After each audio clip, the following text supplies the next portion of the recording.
Okay. Good evening and welcome to the Leon Valley City Council meeting. Today is Tuesday, October 17th, 2023. It's approximately 6 p.m. As you can see, we do have a quorum. All City Council members are present. Now, we usually say the pledge at this time, and I was going to have Councilmember Orozco lead us, but I just found out that the Boy Scout troop from Stone Oak is coming. And they were supposed to come last meeting, and they didn't come, but they want to come this meeting. So we will delay the Pledge of Allegiance until 6:30. So with that said, could y'all please silence your cell phones? Make sure that they're all silenced. That would be great. So let me read agenda item number 2. The City Council shall meet in executive session to discuss the following.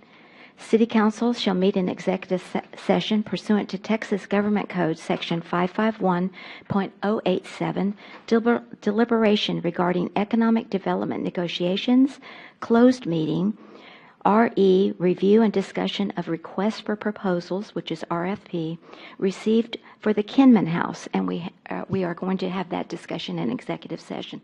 So at this time, 6:01, we will move to executive session, and I promise you we'll be back at 6:30 to open up the regular meeting, okay? So we'll stand in recess until 6:30. Thank you.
Okay, where's Mr. Martinez? Mr. Martinez, if you'll take a seat, please.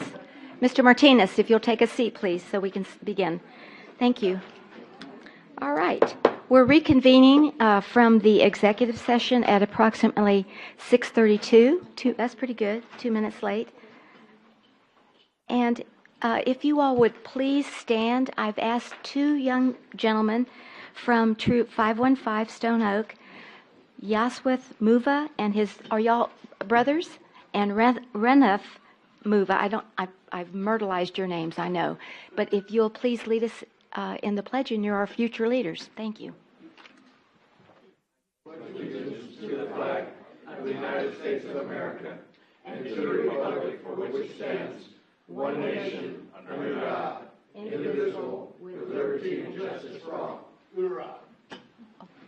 Okay, thank you. And we welcome you, and I know y'all are working on a badge, community and the community badge, so thank you for leading us in the pledge. Okay. Agenda item number 4, citizens to be heard. Now, we have a lot of people here this evening, and we certainly welcome you, and we're so glad you're here. You have 3 minutes to speak, and if you're here for the short-term rentals agenda item, which is 6.3, you can either speak 3 minutes at the podium during Citizens Be Heard if you have to leave, or you can actually address us at the short-term rental agenda item, but not both. I just wanted to make that clear. If you're here for the Gristmill Huebner development in your neighborhood, you have up to 3 minutes. And after that, I believe the manager is going to ask our Public Works Director to have y'all meet her outside, and she can give you the latest update on that. Okay? So with that said, we will begin with citizens to be heard. So if anybody would like to come forward and express yourself, please come forward to the podium, state your name, and just generally where you live. Like I live in Forest Oaks. You don't have to give your specific address. So thank you and good evening, Mr. Segovia. Good to see you. Good evening, Madam Mayor. You bet. Council. It may seem that I'm a little premature in addressing the issues we have, but as you know, I'm talking about 6075 Sawyer Road. That was proposed for a zoning change in the city of San Antonio, and of course we have to consider on this side too, but it was canceled 2 times. 2 times. 2 times. We know it will come back. Right. So we want to be vigilant. I've lived in 45 years in Old Mill. I live on, so I'm directly affected. We seem to be fighting this issue.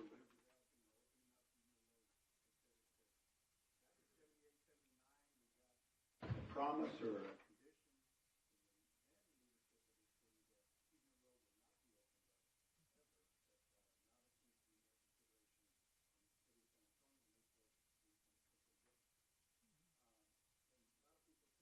address this issue because it's a community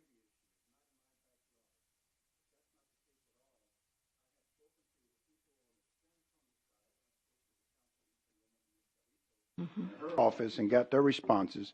And I think what we need to be vigilant on this side is the alternative proposals. When you come for a zoning request, it's like any type of mediation or asking.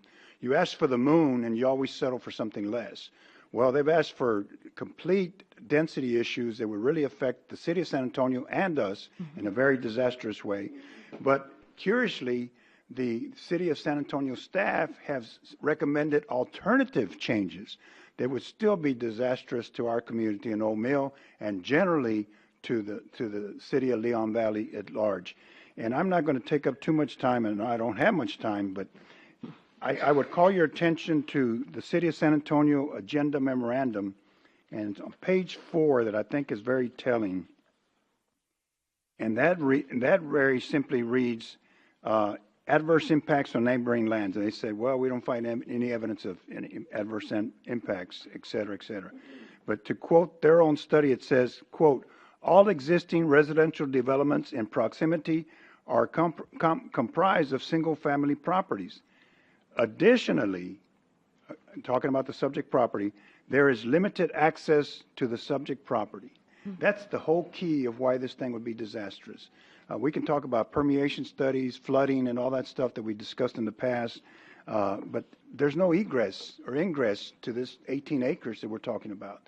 I don't know how they're going to deal with it on that side, but the only egress they have coming out of the subdivision proposed development is through Sawyer Road at the end of, is it 3 minutes already? Yeah, but you could finish your sentence. This is worse than court, okay? I know. Anyway, so. Sorry. So I understand. I'll wrap it up.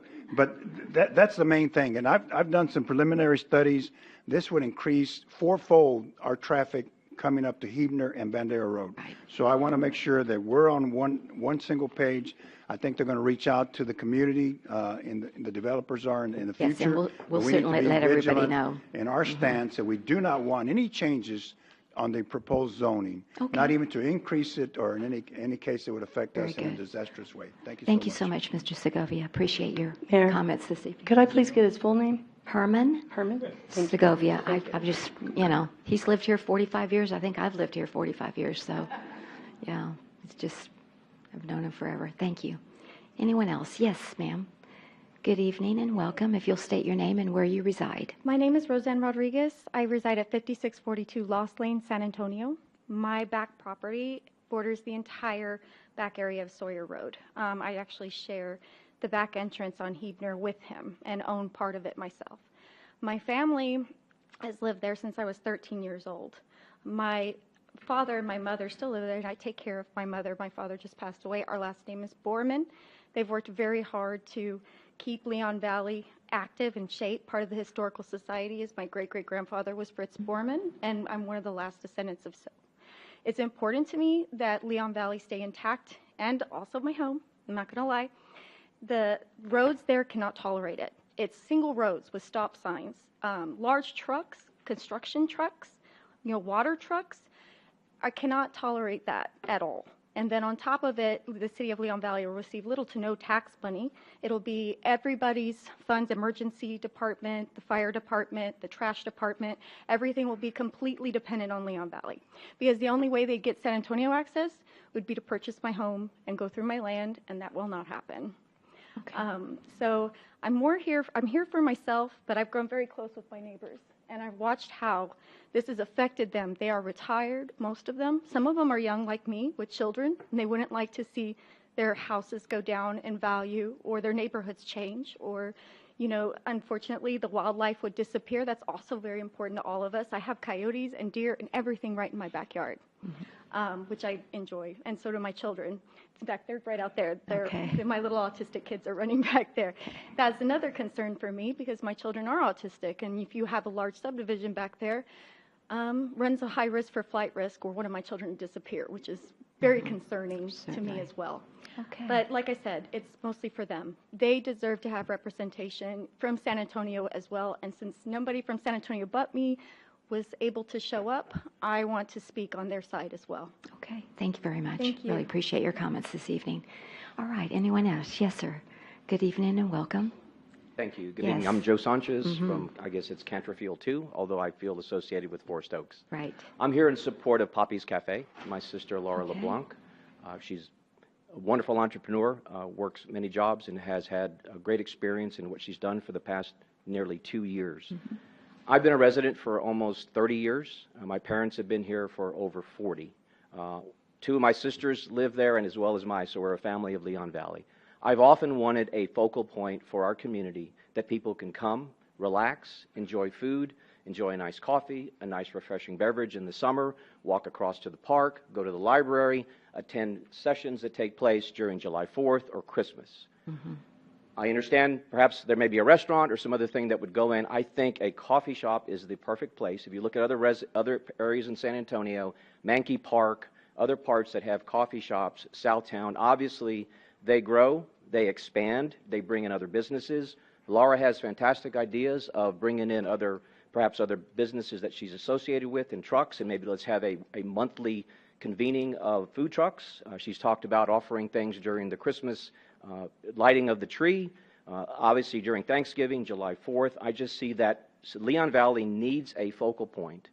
I suggested to her this should be called Leon Valley Town Central. I was on the Economic Development Corporation a few years ago when they had the downtown fiasco. We helped bring in the appeals lawyer, which we successfully won. Our EDC was able to prepare them for that court.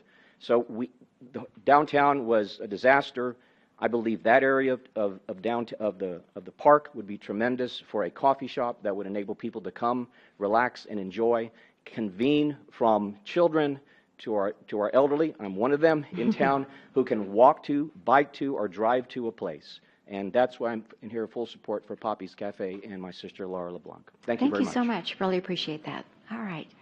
Next, good evening and welcome. Joan, how are you? My name is Beth Mersch, and I live in Seneca Estates. I am speaking against the Sawyer Road development. I am not directly affected. I don't live in Old Mill, but I'm speaking for the greater Leon Valley. I see really bad outcomes from this due to someone's greed in wanting to get as many houses into a small piece of land as possible.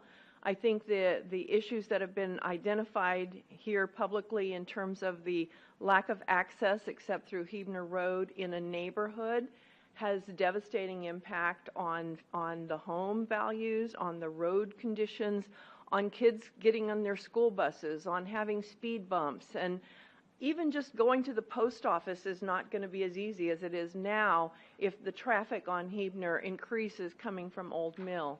I think that it is an abomination that San Antonio will get the tax revenue while Leon Valley has all the expenses, all the headaches, all of the pain points for some person's greed.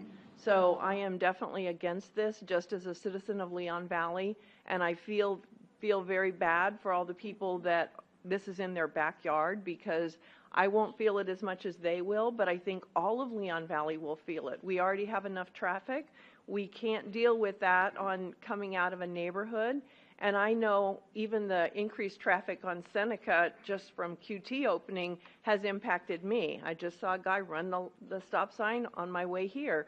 So I think we have to be cautious when housing development streets become thoroughfares, and there's nothing good that comes from that.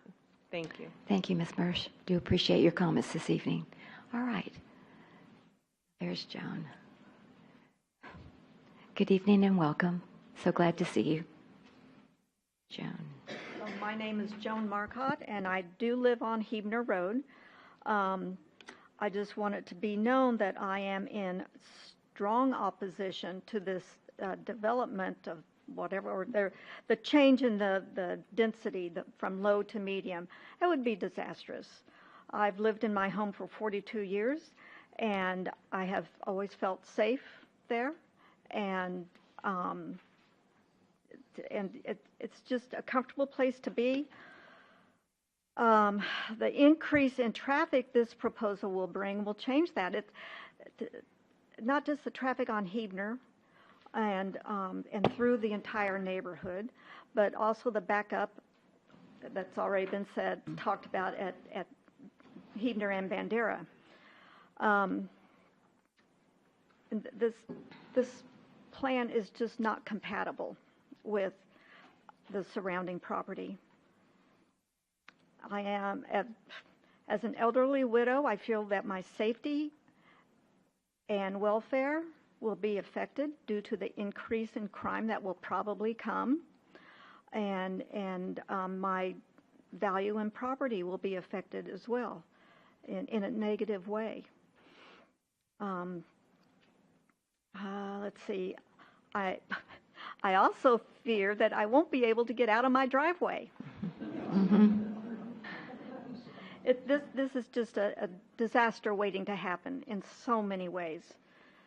Not just the traffic, but safety, crime, litter. Because I'm sure people will be walking to the corner store or the bus stop, which is fine, but they're going to litter, and it's going to be a problem. Mr. Baker, the owner of the property, was aware of this situation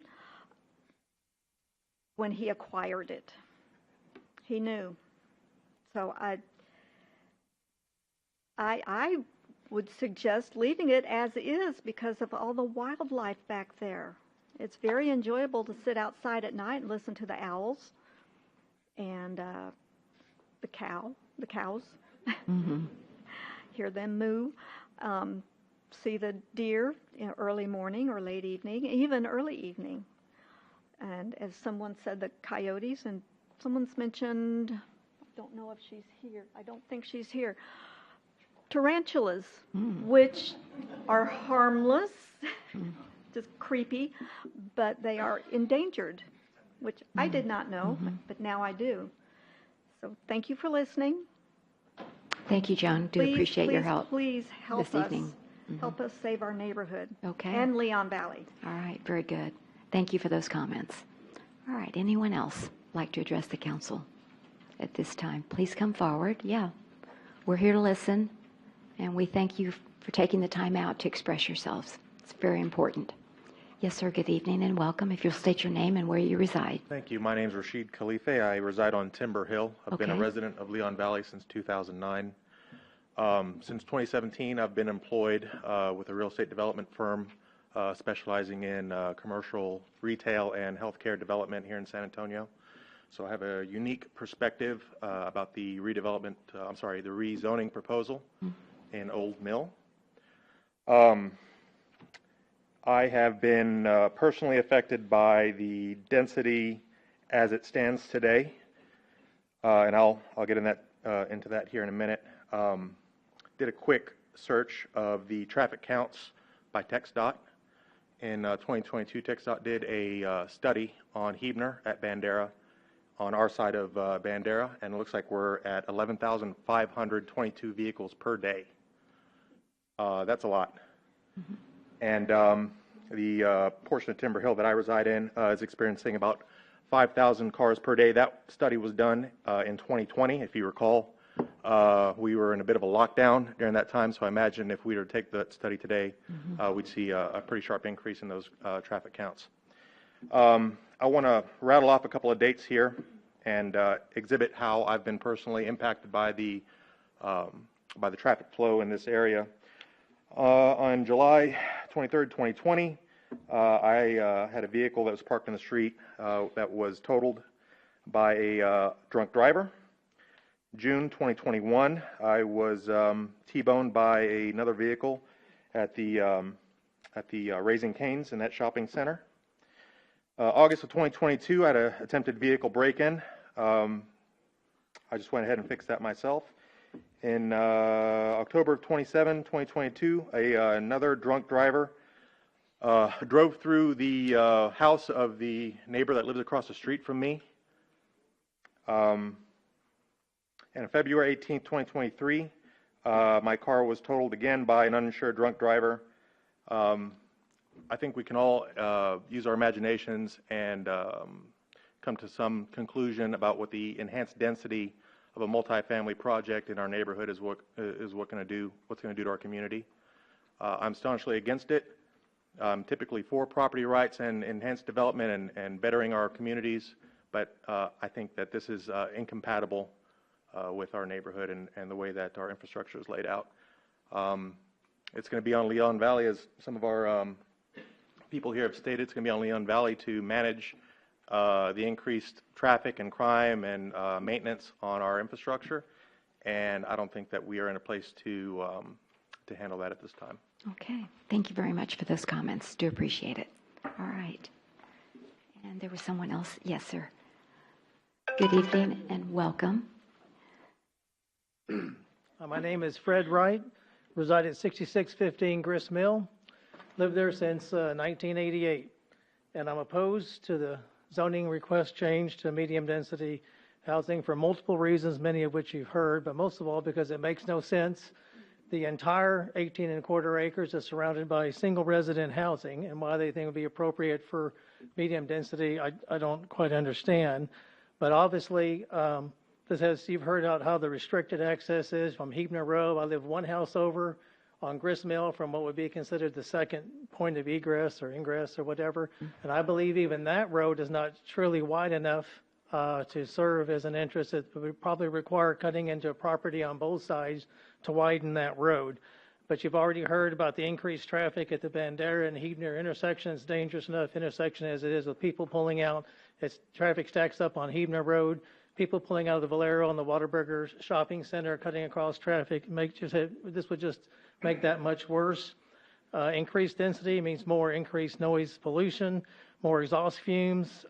It's going to be a burden on the police department, an added burden to the fire department, an added burden to the road and maintenance crews for all the wear and tear on the roads, especially during the construction phase, and would include even a burden on Leon Valley Elementary if they build as many units as they were potentially talking about. But the main reason that I would try to address you tonight is on the loss of the green space.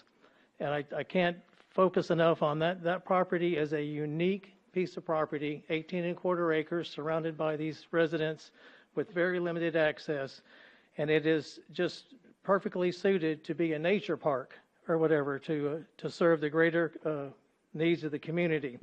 I think that property could potentially be developed as a potential trailhead for the Leon Creek Greenway, or what we call the bike trail. I think it's situated, in such a position that it could. But my main point is that this is a once-in-a-lifetime opportunity for a unique piece of property. Once it's developed, it's gone.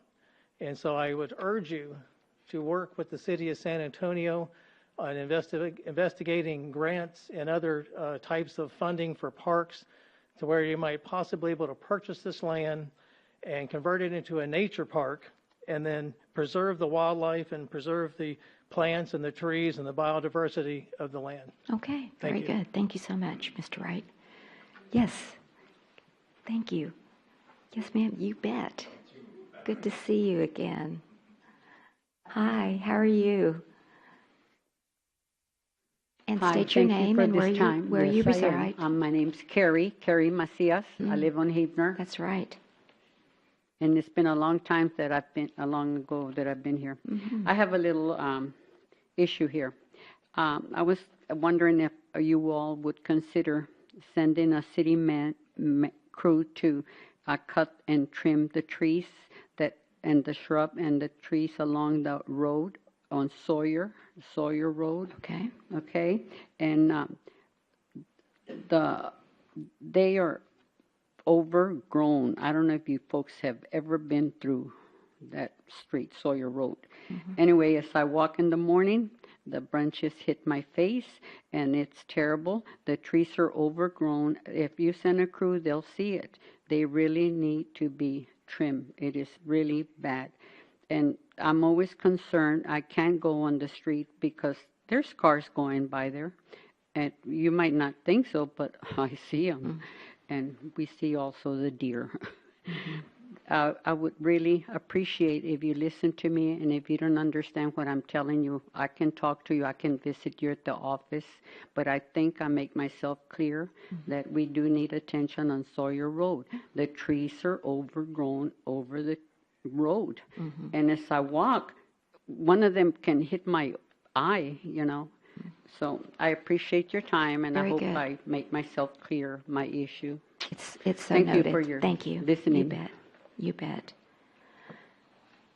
All right. Anyone else like to address the council at this time? Okay. Well, then we will close the citizens to be. Oh, yes, sir. We've got one more. We have another person, but we're here for you. Yes, sir. Go ahead. Council, my name's Arthur Renteria. I live Oh, on hi. Gristmill. Mr. Hello. Renteria, how are you? I know Yes. we've been going back and forth for a while. Okay, great. Yes, How are you ma'am. doing? I'm doing great. Hope everybody's doing really great. Yes, sir. Yes, just pretty much wanted to reiterate what everybody else has said, and that you guys, the emails that you've been getting, and the concerns, and due to the 6075, the rezoning on 6075 Sawyer Road. One issue I want to bring up is I saw on the mailer is how is Leon Valley involved with the city of San Antonio regarding a pilot program in suburban cities, for homeless encampment. That's, I guess, something we can address, for it to be on the agenda along with this on the next agenda, and if this, and I wanted to also know, review my concerns of the development will impact our emergency services response if that development is built with the duplexes. From what I'm understanding is if you have Leon Valley responding, it's going to take resources away from us and vice versa and whatever. And our citizens or their citizens may not get the necessary services that are supposed to be out there in the first place. And I call this Pandora's box. This is a very difficult situation right there when you have that property right there that borders, Leon Valley and San Antonio. Lawsuits can come out of this, in the future, looking forward, and you can expect it. It's just a numbers game. It's a matter of time that something will happen, saying, well, what are you doing over here when you're supposed to be here? And that's one of my concerns, And also with the studies, the site feasibility studies, will they be provided on the finalized plan?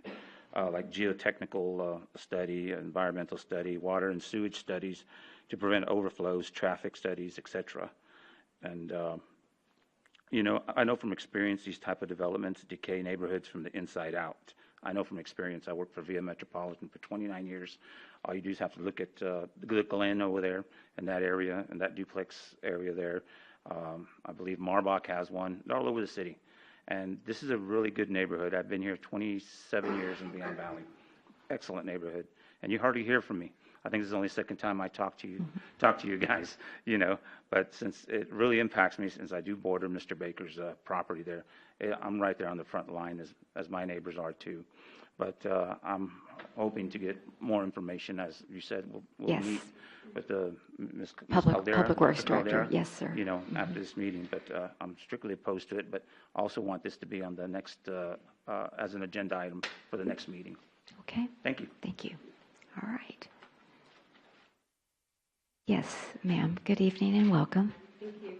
I'm Amanda Kyle, and I'm at Huebner Road Okay, also. Amanda right Kyle. next to Joan Marcotte. Okay.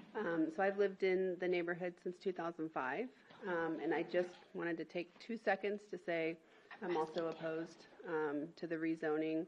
We've got kids that play in the street out there, worried about their safety. One of my cars got totaled by a drunk driver last year on Huebner, and that's without excess people living there.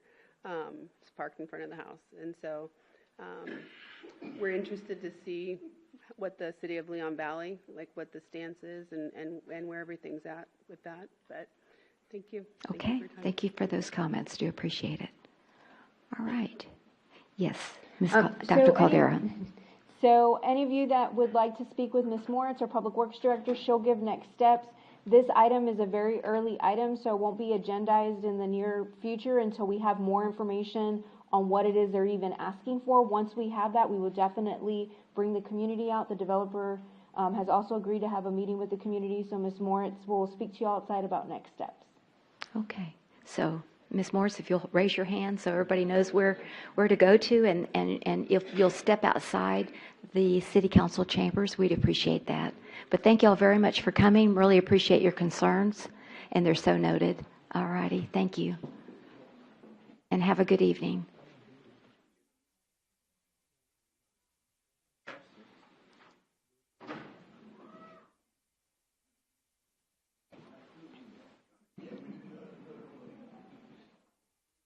Okay.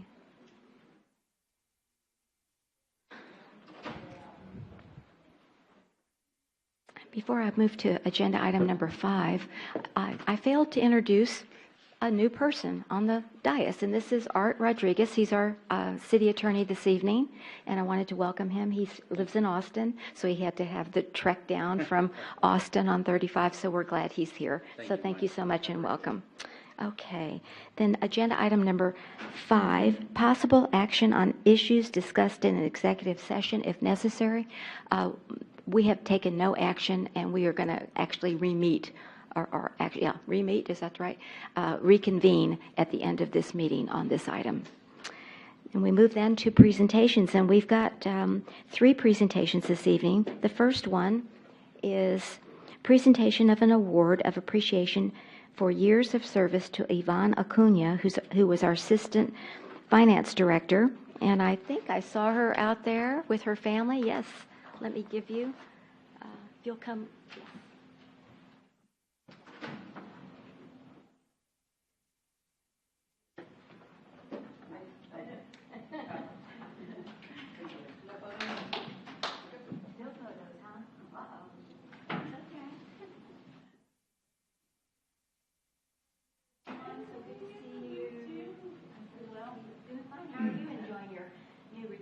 great. I just got back from Palm Springs. Oh, well, okay, very good. That's great.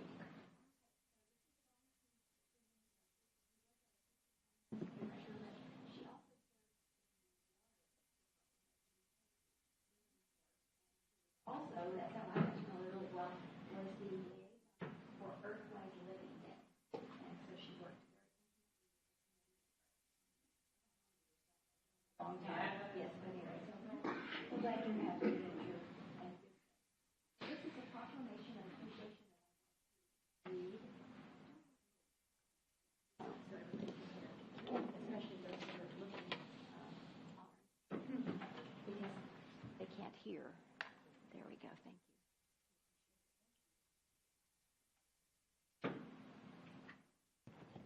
All right. Test, test. There we go. Proclamation of appreciation. Whereas Yvonne Acuna completed 23 years of service with the City of Leon Valley, and whereas Yvonne Acuna has distinguished herself with advancements throughout these 23 years as a utility billing clerk and public works administrator to assistant finance director. Whereas the City of Leon Valley appreciates the value of an employee who has provided years of dedicated service to its citizens and feels that her retirement is deserving of public recognition. And now, therefore, I, Chris Riley, Mayor of the City of Leon Valley, Texas, together with the entire Leon Valley City Council, do hereby express our heartfelt thanks and sincere appreciation to Yvonne Acuna for her 23 years of dedicated and loyal service to our community. Signed by my hand on the 17th day of October, 2023. Let's give Yvonne our appreciation by clapping for her. There we go. Yeah, there we go. Would you like to say anything? Nope, I'm good. Okay, all righty. And she's got a grandbaby like I do, so. Oh, I didn't. This is a surprise. This is a beautiful plaque. It says Yvonne Acuna, April 2000 to September of 2023, with heartfelt thanks and sincere appreciation for your service to our city, the Mayor and City Council, Leon Valley, Texas. There you go. Thank you. You bet. You bet. Let's stay in touch. Okay, you bet. I do. Take care. All right. So, do we have somebody here this week? Oh, okay. Oh, okay. I need to. Do you have the agenda? Yeah, let me just read that real quick so I don't have to. Tiffany? What's your last? Guzman. Okay. Very good. And Yvonne's saying goodbye. Okay, bye. We'll see you. All right, the next agenda item is 6.2, and it is presentation of a proclamation by the City Council of the City of Leon Valley, Texas, that the week of November 6th to the 10th, 2023, is hereby recognized as Municipal Court Week in recognition of the fair and impartial justice offered to our citizens by the Municipal Court of Leon Valley. And I'd like to invite all of the Municipal Court employees to come on up so we can read this recognition of Municipal Court Week. Thank you. And hi. Hello, and introduce yourself. Oh, I'm Karen. I'm one of the clerks. Okay. Sonia. Sonia. And you're our new Court Administrator, I never Tiffany. met you. Hi, Tiffany. How are you? Good. Nice to meet you. There, and you came from which city? San Marcos. San Marcos. Okay. She's the senior court She's the Court Administrator. administrator. There we go. Very good. Oh, and I've met you too. Yes, Remind- I'm Jaime. Jaime, that's right. Jaime. There you go. All right, great. And where's the judge tonight? He decided not to come, huh? No, I'm just teasing. Or the judges. Okay, let me read this for you. In recognition of Municipal Court Week, November 6th to the 10th, 2023, a proclamation recognizing the importance of municipal courts, the rule of law, and the fair and impartial administration of justice. Whereas more people come in contact with municipal courts than all other Texas courts combined, and public impression of the Texas judicial system is dependent upon the public's experience in municipal court. Whereas the City of Leon Valley has hosted the Leon Valley Municipal Court since 1955. I didn't realize it went back that far. Whereas state law authorizes a municipality to either appoint or elect a municipal judge for a term of office The Leon Valley Municipal Court is a state court, and its judges are members of the state judiciary. Whereas the procedures for the Leon Valley Municipal Court operations are set forth in the Texas Code of Criminal Procedure and other laws of the state of Texas. Whereas the City of Leon Valley is committed to the notion that our legal system is based on the principle that an independent, fair, and competent judiciary will interpret and apply the laws that govern us, and that judges and court personnel should comply with the law and act in a manner that promotes public confidence in the integrity and impartiality of the judiciary.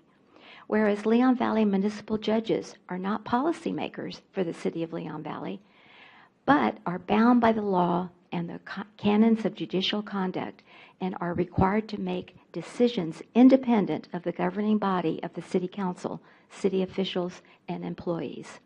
Whereas the City Council recognizes that the Constitution and laws of the state of Texas contain procedural safeguards in criminal cases for all defendants, including indigent defendants, and supports the Leon Valley Municipal Court in complying with such legal requirements. Now therefore be it proclaimed by the City Council of the City of Leon Valley, Texas, that the week of November 6th to the 10th, 2023, is hereby recognized as Municipal Court Week in recognition of the fair and impartial justice offered to our citizens by the Municipal Court of Leon Valley. Signed by my hand this 17th day of October, 2023, Mayor Chris Riley. Let's give our court administration a round of applause for all their work that they do. We greatly appreciate it. And, oh, yeah.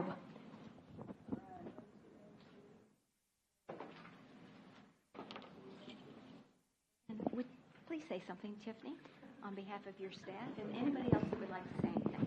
Well, with being new, I'm very proud to say that it's been a really good welcome from the staff and everyone else in the city. And just the role that we play in municipal courts, of course, as she just stated, it is to promote that justice, promote traffic safety as well. And it doesn't just combine us.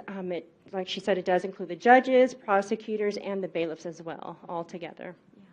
Thank you. Thank you. Really appreciate it. I know we don't want to see you in a municipal court, right? Because that usually means you have a ticket. But you're there for everyone. If you need any help, please contact them. All righty. Thank you so much. Do appreciate it. All right. Take care. Let's give another round of applause. And y'all have a wonderful week. Okay. There we go.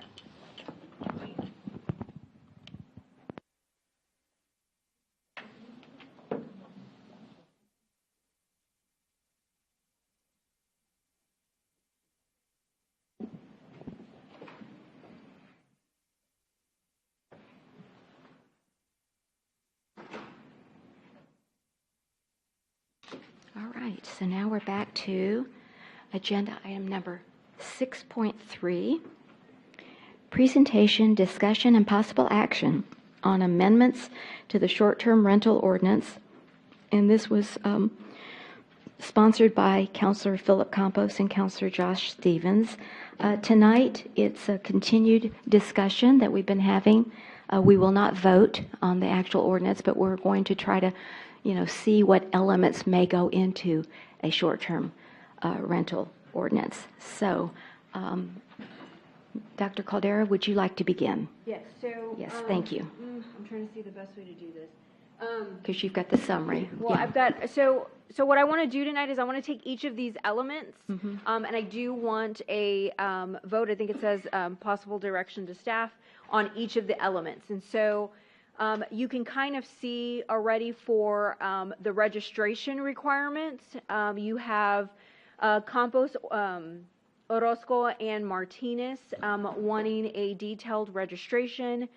Councilor Stevens would like a registration process, as well as Mr. Bradshaw, but it is very limited in scope.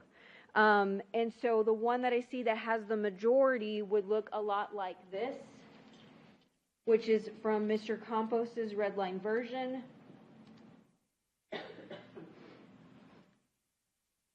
And that seems to be the majority of the council would like it to read like this for the registration. And so, I want to take each piece at a time. So I mean, if anybody has, I know everybody's got varying opinions, but if the majority wants registration, y'all want to take a vote on that, and we just go on each section? Do y'all want to debate each section? I just want to take each section so I know what changes y'all are going to have. So let's start off with the registration piece. This is what the registration piece would look like. Okay. Yes, Councilor Stevenson. Also, I'm wondering about our citizens. Would you like them to speak So let's go on through the each whole item or no, at the I end? mean, Yeah. let's go through the Yeah. process. I mean, you're either opposed to or against, and each person will have their own But I input. do- And again, they'll be able wanna to come hear up from and them. speak. Mhm. Absolutely. Definitely. And then whatever decisions or however you want to tailor that, then that's fine. After we come up with some consensus this evening, I will draft an ordinance for the November 7th agenda. And then the citizens will also have another opportunity at that time to speak on that Okay. on that agenda. Thank as you. well. And we do have our city And attorney you here do for have a any city legal attorney. opinion. So that we need. just to kind of fill you in, Councilor Rodriguez, in the sense that Nicole drafted the base of this ordinance. And so what you see there is her registration requirements. The council each got her draft ordinance, and they redlined her draft ordinance. And so the majority of council on this item are requesting no changes to the registration process. The only people that provided comment for this portion, as far as amendments go, are Councilor Stevens and Mr. Bradshaw. Okay. All right. Let's hear from Councilor Stevens. Yeah, so I don't know how well it's going to work with my suggestions if we go through it like the way we're going through it, because I don't know who got a chance to look at my Your red PowerPoint? lines. No, the PowerPoint's from like 8 months ago. Oh, okay, That was from, You know- that PowerPoint is old, but okay. I use some of that into this. Mm-hmm. So we created that PowerPoint prior to Mr. Campos's arrival on council, and I thought that staff was going to draft an ordinance that kind of went along with that PowerPoint. However, that never occurred. And then I guess I added this agenda item, which I have no issue with. But I don't know if we should parse through this, because I saw I guess, did 3 people have no changes at all to this section? Yeah, that's why I'm asking. Okay, so let's vote on that, I guess. And I mean, the problem is if we do it like this, then it's likely the whole, Okay, so let me. the aggregate ordinance will fail at So the then end. let me ask- Because nobody will be, if Okay. I'm unhappy with one Sure. section, I'm going to vote So against let the me whole thing. ask it this way. Everybody had time to review the packet. Everybody got Counselor Stevens' red line ahead of time. So does anybody want Counselor Stevens to address his red line version? Is there something that you saw in his red line version that you would like to see incorporated into Mr. Campos's? I would just like to say that in my packet, and I don't go online.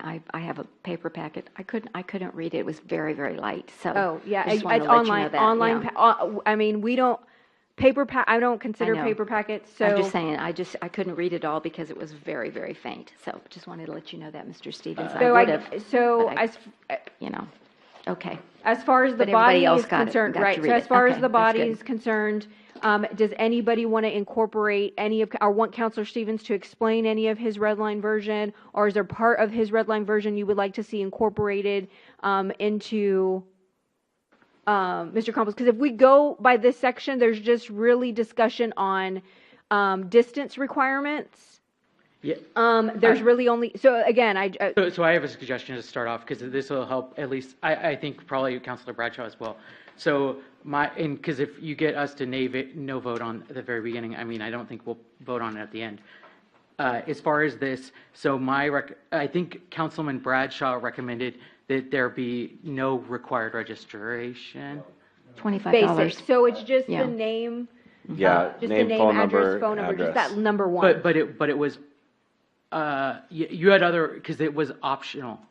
It wasn't a mandate. Recommended. It was recommended. It was like May. Right, so that's But very different. Right, but I mean, that's why I put, yes, limited. I put limited in parentheses on my spreadsheet. Right, so people can register. So Councilman Bradshaw said, as far as registration, like just the broad registration, basic. he said, not required, optional, recommended. My suggestions and my red line, and I really wish that, it's kind of I mean, disappointing that's that, what I'm saying, like, do you the want mayor to? couldn't read the red lines. I'm sorry. Because that means That's nobody me. else probably could either. No, No, that so was there's me. a difference. She doesn't take an electronic version of the packet. I She take only paper. takes a printed version of the packet. And so Oh, her okay. packet is Yeah. printed in black and white, and your red line is in green, so it's probably very gray on her packet piece. I see. Yeah, that's what it was. Okay, so I'll just give you a gist of this. Do. So I divided out in the definition section, which is actually above this, I put, So would you like to go through your red line version? yeah, I think it would be better to do on, because it's, It's like- just your red line version. But it is- has all this in it too. It's right, just is crossed the out. right. It's just yours is the anomaly to the majority based on my spreadsheet. That's why I I'm understand asking. that. I understand that. The thing is that if I just have a feeling that if this section fails, or if we can't come to a consensus on this section, the whole, like, I'm backing out of the whole thing. I would imagine Councilman I can't speak for him, and then what's the point of even going through this if we're Right. just going to rubber stamp? Well, no. Okay. Again, I'm just trying to find a solution on how y'all want to go through. If y'all, because you're the one that seconded this item, if you would want to come up here and go through your red line version, Sure. I'm fine with that too.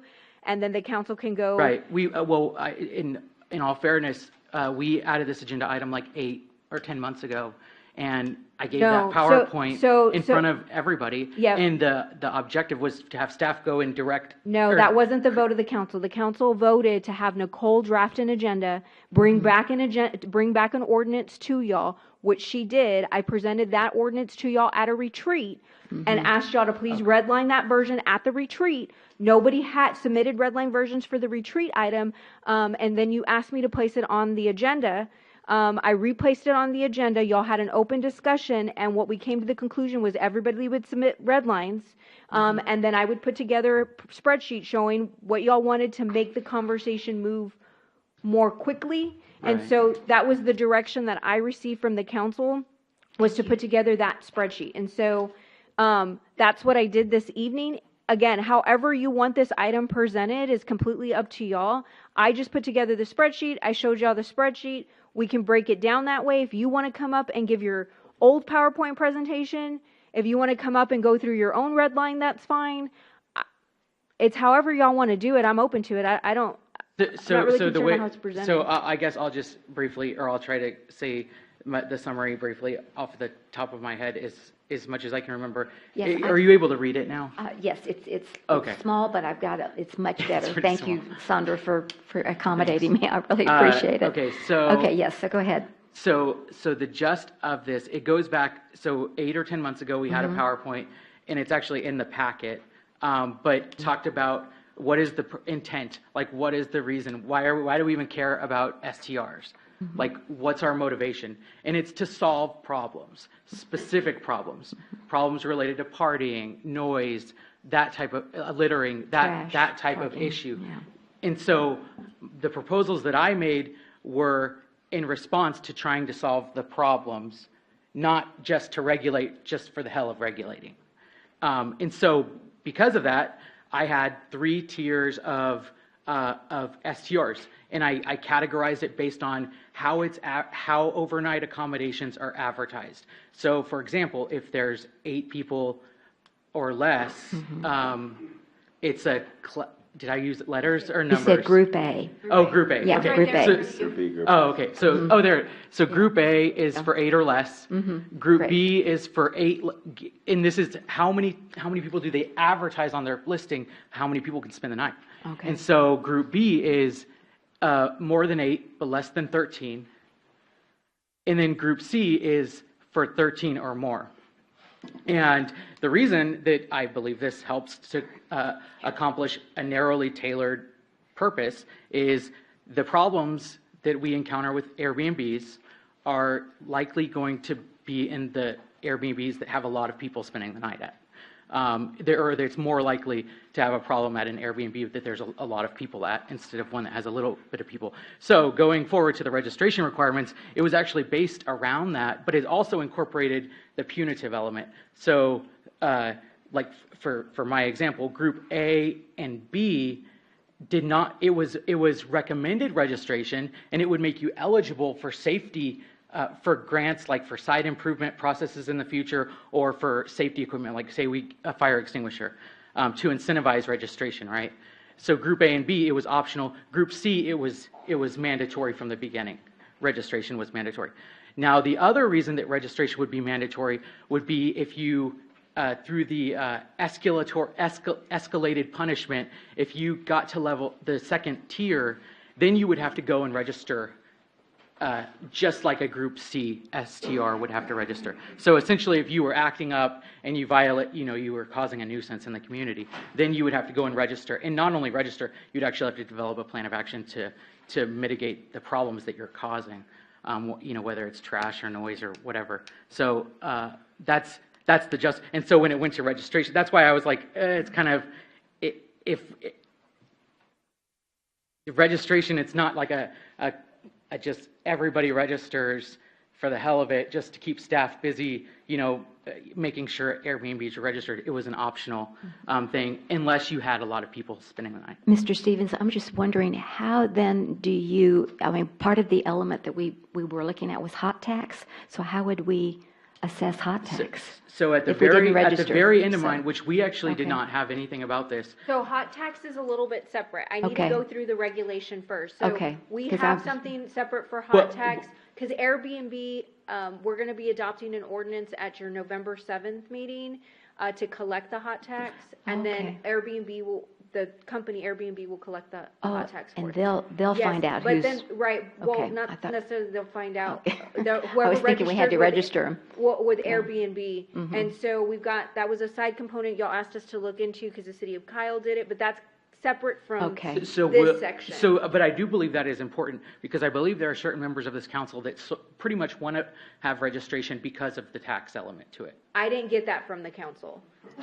Oh, well, maybe I'm wrong. I thought that was a priority for a couple of people. I was trying to take it in sections because we found the tax information, as well as we got quotes from companies we located at the Texas Municipal League Conference. We also got quotes from them because they'll help with the registration piece of it, but we can also not expend any money and have them registered through My Permits Now.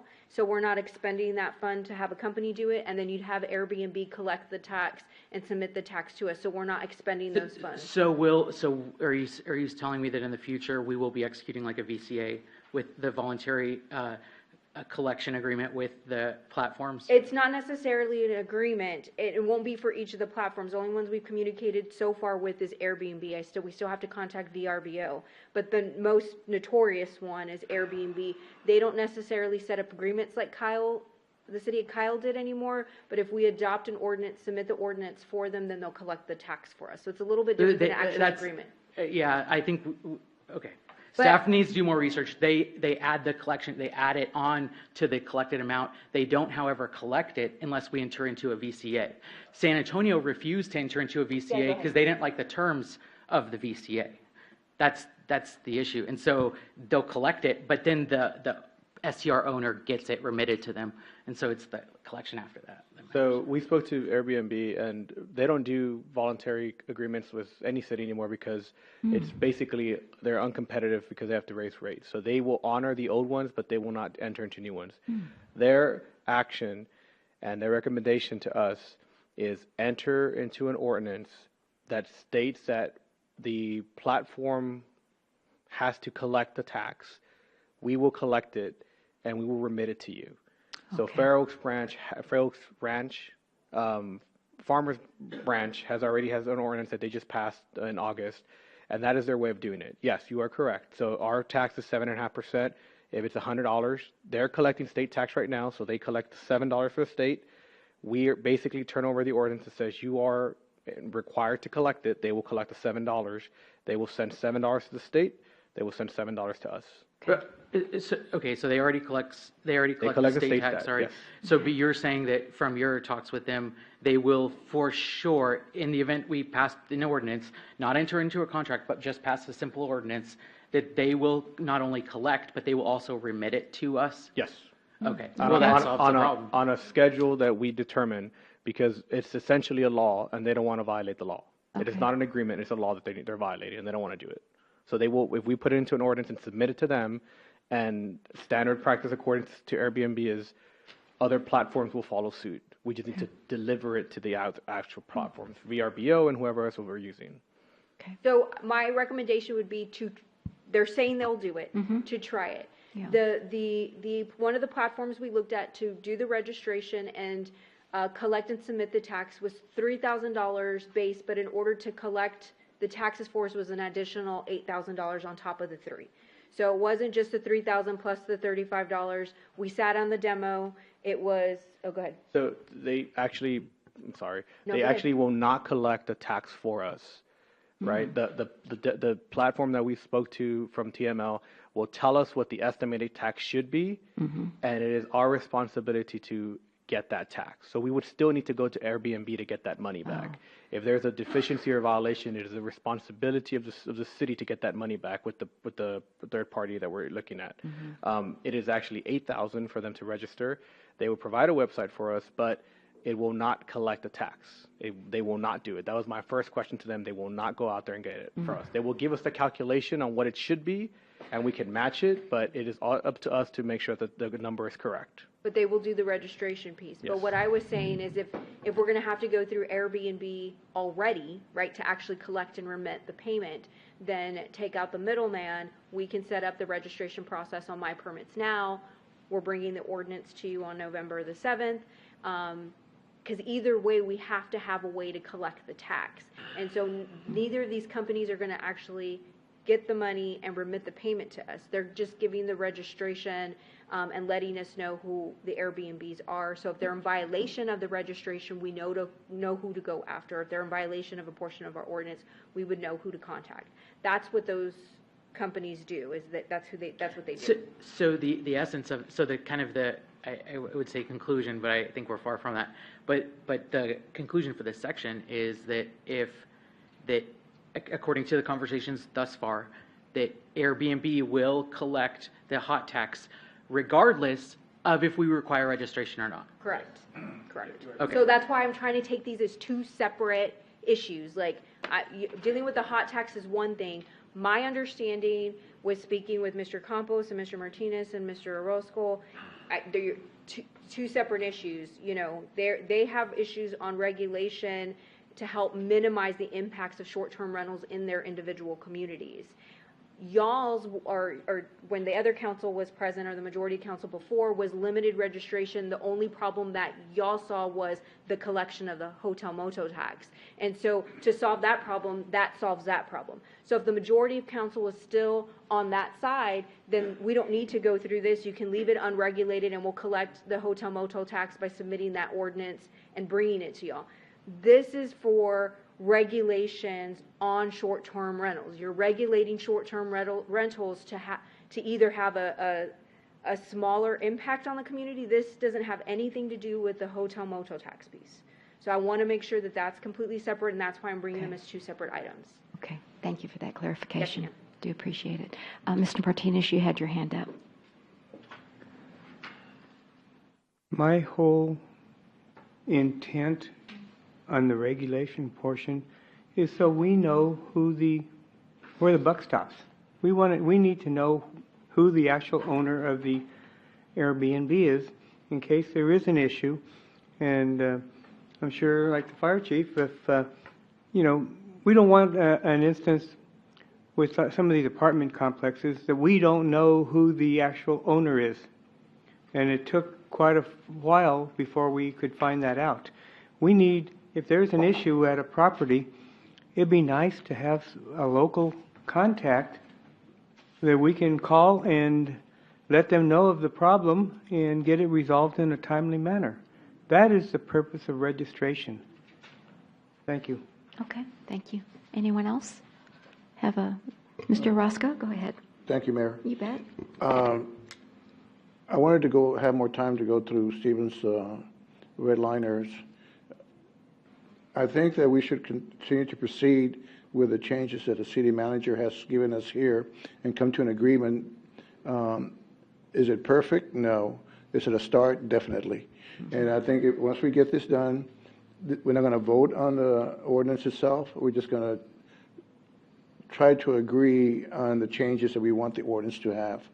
If we can just go ahead and process this, and it's going to give me more time to research Stephen's redliner for our next meeting.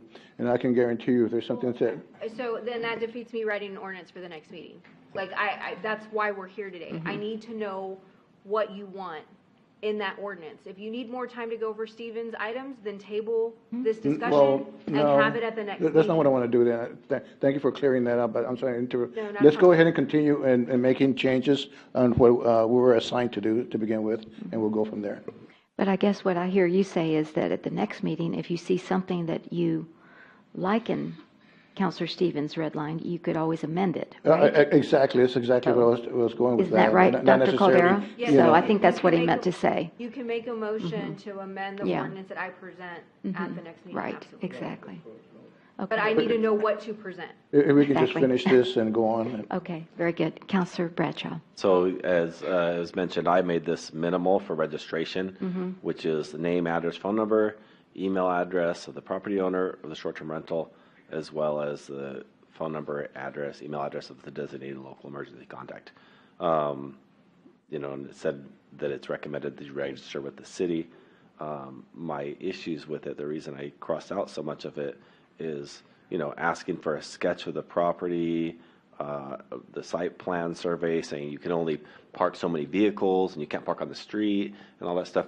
To me, you're discriminating against a short-term rental versus somebody else we've talked about before, like 51% of the city is renters, right? So you're discriminating now between a short-term rental and somebody else who rents their house out just, long-term. You don't know all that information. You don't have a sketch of their house. You don't know the emergency contact number. You don't say you can't park on a street. And honestly, if I wanted to go and park my car right now in front of Mr. Stevens' house, I could. And there's nothing anybody could do about it because it's a public right. It's a public street. So I don't know how we could say, oh, you can only have this many cars that you're parking on. You can't block the sidewalk, just like Josh Kevin at his own house. That's already an ordinance. But just put additional things into this that's regulating somebody specifically because they have their house as a short-term rental, I think is. Okay. So that's an attorney question. Can they regulate a short-term rental parking if they don't rent it on long-term rental, like if they don't regulate parking on long-term rentals? So, There we go. And that attorney. I'm sorry. So I don't mean to give the attorney answer here, but I'm going to give you an attorney answer in that it depends.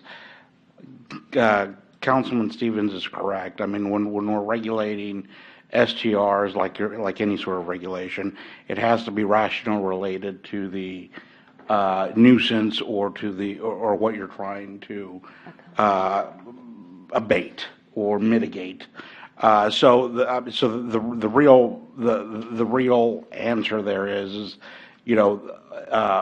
this is still a very new area of laws. Any of these, there's not a definitive answer to it. However, if we can demonstrate that an STR has additional issues, like we've got more police or we've got more fire calls or we've got more noise complaints, et cetera, and there's cars there, et cetera, then that shows your rational relationship between the regulation and the mitigation efforts that you're trying to make. So it's a little bit more complex than just a blanket yes or no, but there would be, the more studying that we can do on that issue as a city to determine what kind of calls we've gotten to reduce that, the better off we'd be, and the more defensible that sort of regulation would be. Okay, thank you. Did you have something to say, Mr. Campos? Go ahead. Sure. we've gotten a lot of comments, all of us have seen the citizens to be heard comments, and it seems to be like there's a misconception that we're trying to ban short-term rentals from our community, and we're not. But we're trying to identify who they are, who we can get in contact in the case of an emergency. We did have that issue come up, and there was no one we didn't have any information to call when there's a disturbance. And so, this is why we're trying to come up with some reasonable short-term rental regulations. And we think that starting with the registration would be one of those, and who we could contact. If we want to strike the cars, it is a nuisance, and I don't know how we control it in certain areas where we don't have full-size streets. In my particular neighborhood, we have a country lane where we have no curbs, and there's trees butted up all the way to the edge of the property line. And so I was measuring it today, and some have got a width of 19 feet wide. If you allow somebody to park on the street, overnight, and there's an emergency down the way, how do you get the emergency vehicles down there? I just don't know. And it seems like there's a hazard for the community that I'm a part of, and there are other county lanes or country lanes within Leon Valley that may have the same issues with the width of the street. And so I'm concerned that, hey, why can't we limit that? They must park in their driveway. And we've seen other jurisdictions come up with that. What is limiting our ability to do that? So, nothing. There's nothing limiting your ability to do that. What I'm saying, though, is that just remember that this is still a very fresh area of the law that's not settled. Most of in fact, there's only been, in my research, about only one ordinance that has been completely upheld, and that was because of the studies that went involved into its development to determine the undesirable effects of STRs on the area in which to do it. What I'm saying is that any sort of regulation doesn't mean, I can't sit here and guarantee you that that's going to be upheld. Okay, what I'm saying is that any sort of regulation that you do adopt that isn't rationally related to the impact that you're trying to prevent makes it susceptible to being struck. And so, Mayor, Matt? Yes, certainly. Go ahead. So, does that have to be proven? For example, in our area, we're getting quite a few short-term rentals in our area.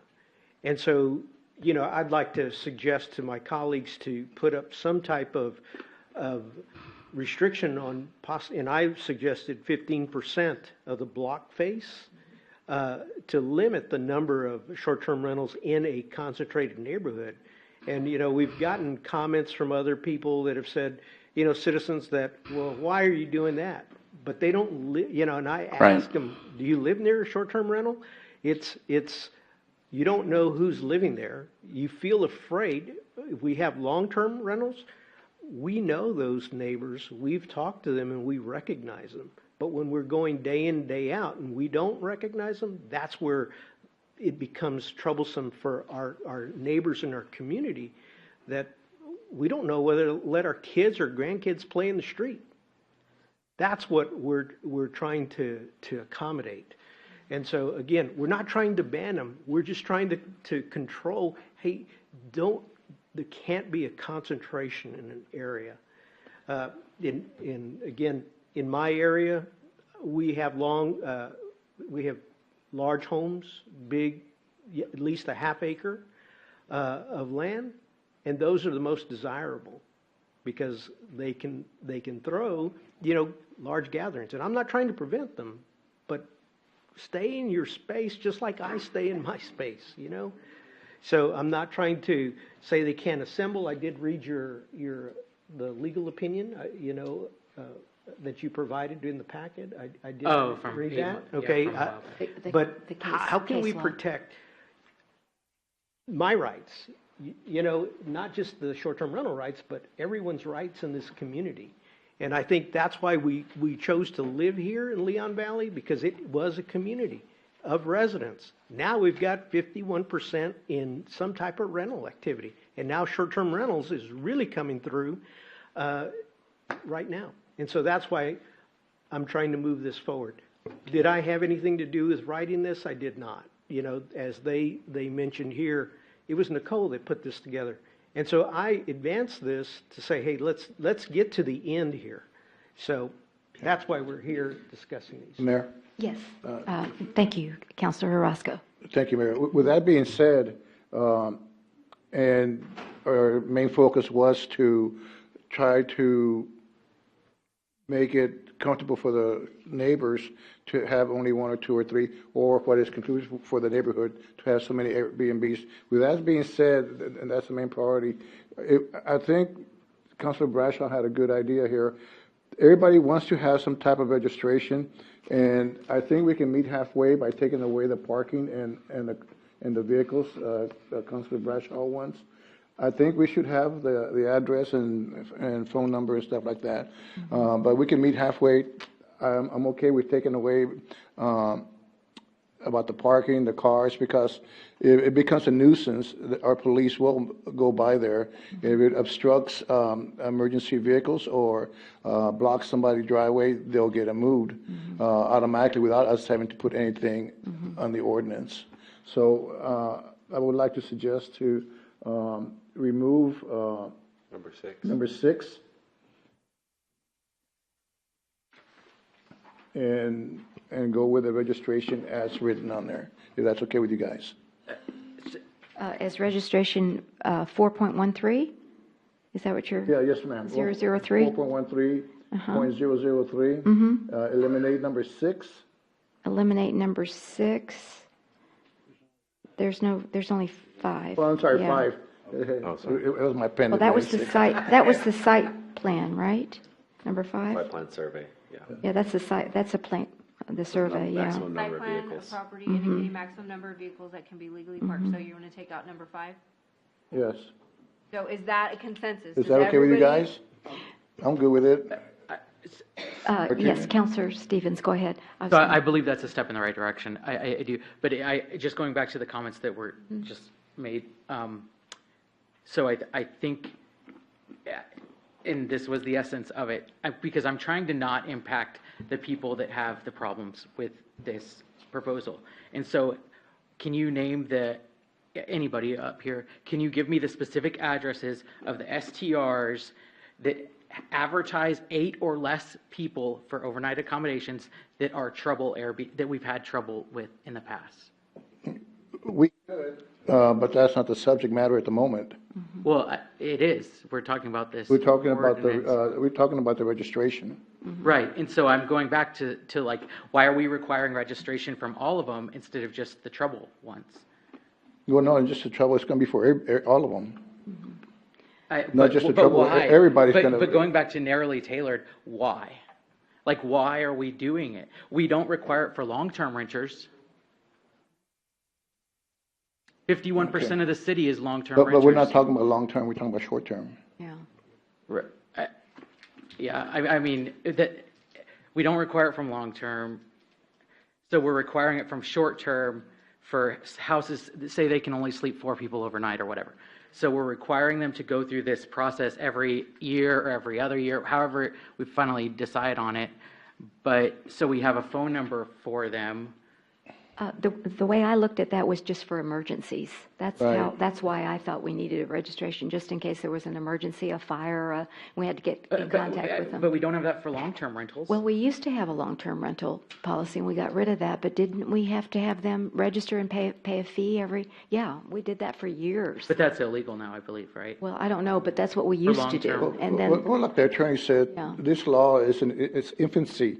You know, it's starting, if you go to New Braunfels, you go to Austin, you go to Dallas, it's going to be different. Yeah, We're going to have to do what suits us to the best. It may not be perfect, and it may not work at the later if we have to change it, but at this time, this is what we got, and I believe that if we could go on and do a start, and if we have to change it later on, as Dr. Cardella indicated, one of us can make a motion, say, hey, I found this out, maybe this might work a little bit better, but at the moment, So why can't we scratch 3, 4, and 5? We talking about the phone number, right? The phone number is so important to have on these short-term renters, even if they only have 4 people spending the night. Phone number is super important to have, just in case there's a fire, like they're going to answer at 2 a.m., right? But so we don't have it for long-term rentals. Why don't you summarize 3 is, Well, I yeah, can just so answer people that. know what we're talking, well. 3 is that the it number there, of yeah. occupants, Yeah, 4 is the sketch. You know, I can answer that real quick. Go ahead. It's as simple as doing this. It's as simple as doing this. A sketch of the house. And as far as how many Why? people. Why is it Hold on, let me important? finish. As far as how many people are in that house, any building, any store you go to, you can only put so many in a house. For a fire, if a fire starts and you have 100,000 people in one house, and I'm being ridiculous with that amount, but the point is, every building, every house, or not every house, but every building, every business has an occupancy rate where to the point you cannot go over the occupancy on there. And that's everywhere. If something happens, you need to limit the amount. You go to a bar, you go to a restaurant, only 300 can go in here. That's just the way. Right, so what's the maximum occupancy on your house?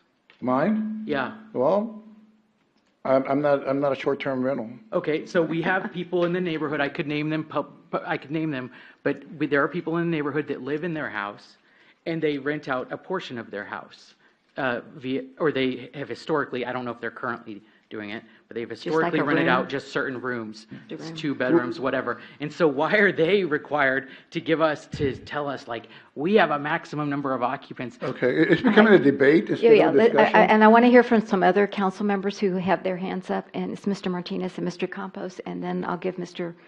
Bradshaw another chance, and then let's move on. Go ahead, Mr. Martinez.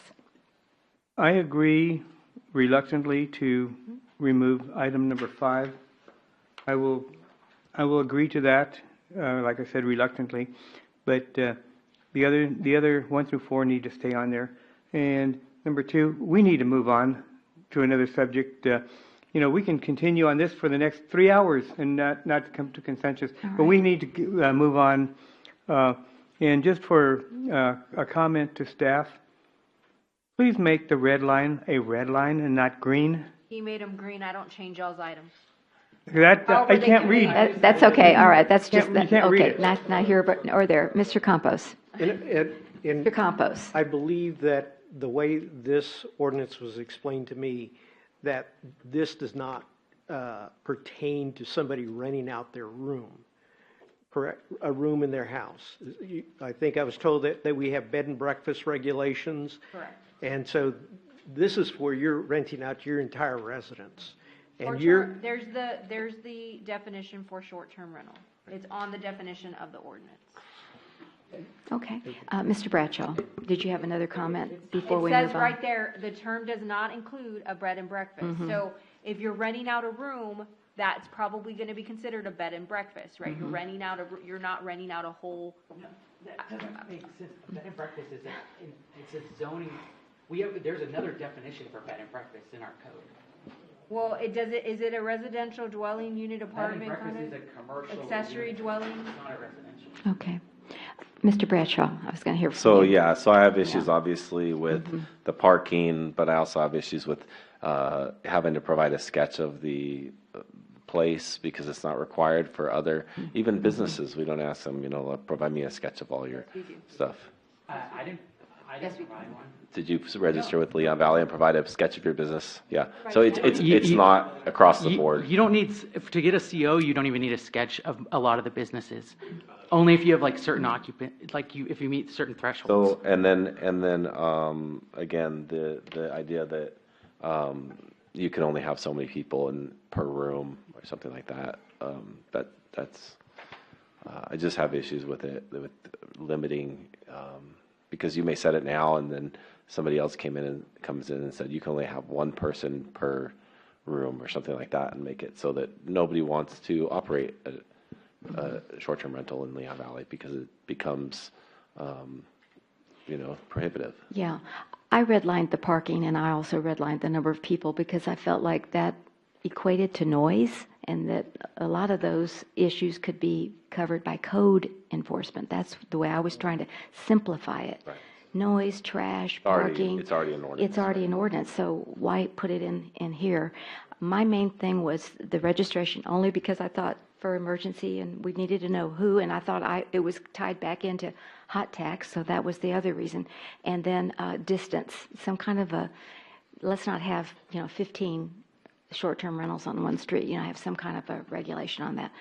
Try to simplify it as much as we can, but anyway, that was Okay, so my what I'll thoughts. do is I'll clean up the definition for short-term rental to make sure it doesn't include people that rent out rooms, so I'll add that exclusion in there. On the registration, I will delete number 5. I'm just trying to move us along. Yeah, I know. Can I talk about number 4 again? This is like an important thing because of an issue that's happened in the past.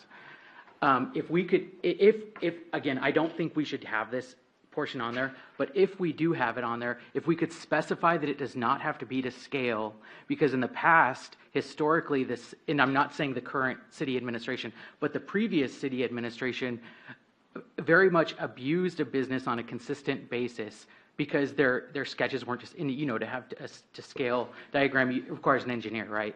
And so it's almost cost prohibitive. So if we're going to keep that, which I, again, wouldn't like to keep, but that we please specify that it does not have to be to scale. And I agree with that. It can be just something as basic as this, Yeah. And a sketch is that. Okay, all right, not to scale, is that what you're saying? The sketch will not be to scale, but we would still include it? I know, Mr. Bradshaw, you don't think it's necessary. I don't think it's necessary either, but, I don't have a vote, but, and I think Mr. Stevens doesn't think it's necessary, but we have 3 other counselors who say it is.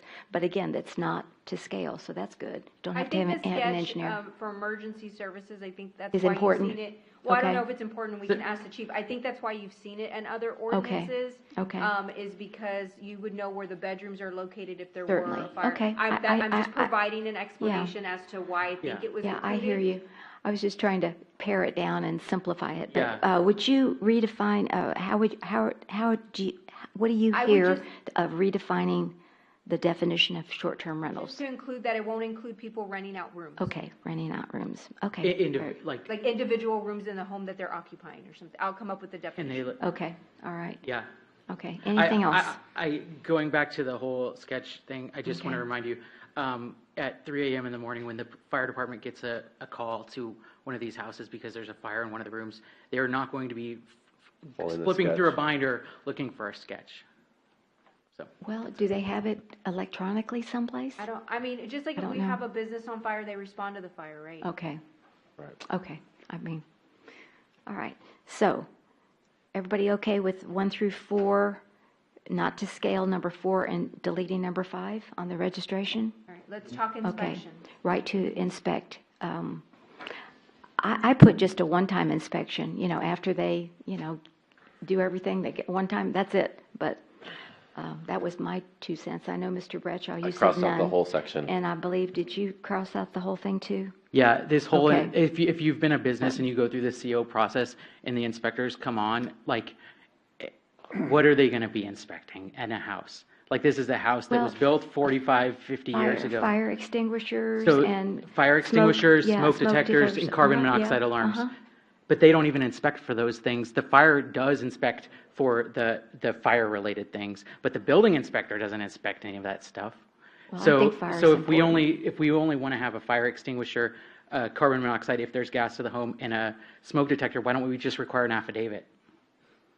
Okay, that's an idea. Mr. Campos? I wouldn't agree to the affidavit, but Okay. to one time, the initial. That's what I thought, one time. And make sure you have the fire extinguisher, the carbon monoxide and smoke detector working. That's what I would suggest. Okay, Mr. Martinez? I agree, and really, it should be an annual inspection, or whatever, if it's a 2-year term or 1-year term, or whatever. 'Cause, I can, a business can be inspected at any time by the fire department. Okay, all right. Mr. Orozco? I don't think it should be annual, maybe a one-time deal when they register. Say, one time okay, when they you register. got your fire extinguishers, you got your smoke detectors, and I don't think we should go every year and get that. Well, Mr. Bradshaw, I want to hear from him. Go ahead. So again, I already said I struck this section out. Okay. Because I don't agree with having an inspection. At all? Okay. So I will make it clear, remember, y'all adopted the International Property Maintenance Code, and that's what that says. The International Property Maintenance Code is everything. It's pest control, it's plumbing, that's the International Property Maintenance Code. It's making sure you're in regulation. So I just don't want you to adopt something and you not understand what you're adopting. So the concerns I've heard, if we're trying to narrowly tailor this again, the concerns I'd heard are related to fire, and it's related to 3 things about fire. And so why don't we, if we're going to have this, which again, I am strongly opposed to having anybody from staff in somebody's personal residence and that we mandate that. Oh, yeah, I don't But, like that. and I'm pretty sure, Mr. Martinez, you haven't had a fire inspection of the business that's in your house. However, I think that we should narrowly tailor this if we're going to have this section to exactly what we want to accomplish. So and plus we're saving money. There's a cost savings element to this as well. When we have a building inspector go out, I think now we just redid the prices. It's more expensive, like $100 and something that somebody's going to be paying for, whether we pass that cost or not. And so if we just limit it to fire only, that would be better, although I don't think we even need that. Okay. Mr. Martinez. To answer Mr. Stevens' question, my house is a residence. A short-term rental is a business. That is the difference. It is a business. You operate a business out of your house? No, a short-term rental is a business. There are companies that nowadays are going up and buying properties all over the country and just using them for short-term rentals. It is a business. All right, thank you. Mr. Bradshaw.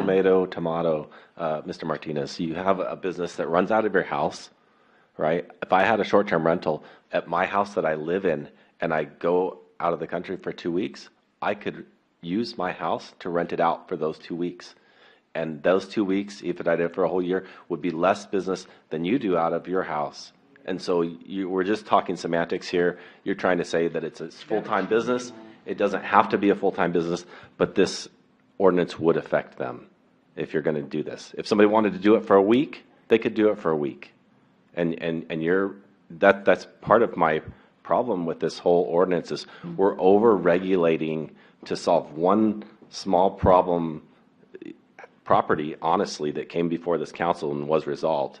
And now we're trying to put super regulation across everybody that applies to it should really apply to any business that's running out of somebody's house if you're going to do like that, or it should apply to long-term rentals as well. But to very specifically target short-term rentals, that's where I have an issue with the way this ordinance is written, and I think we'll have legal challenges. Actually, I've received emails, I think a lot of you have, that we will be challenged in court as soon as we pass this strict of an ordinance. Mayor. And it's going to cost the city money, which is another issue.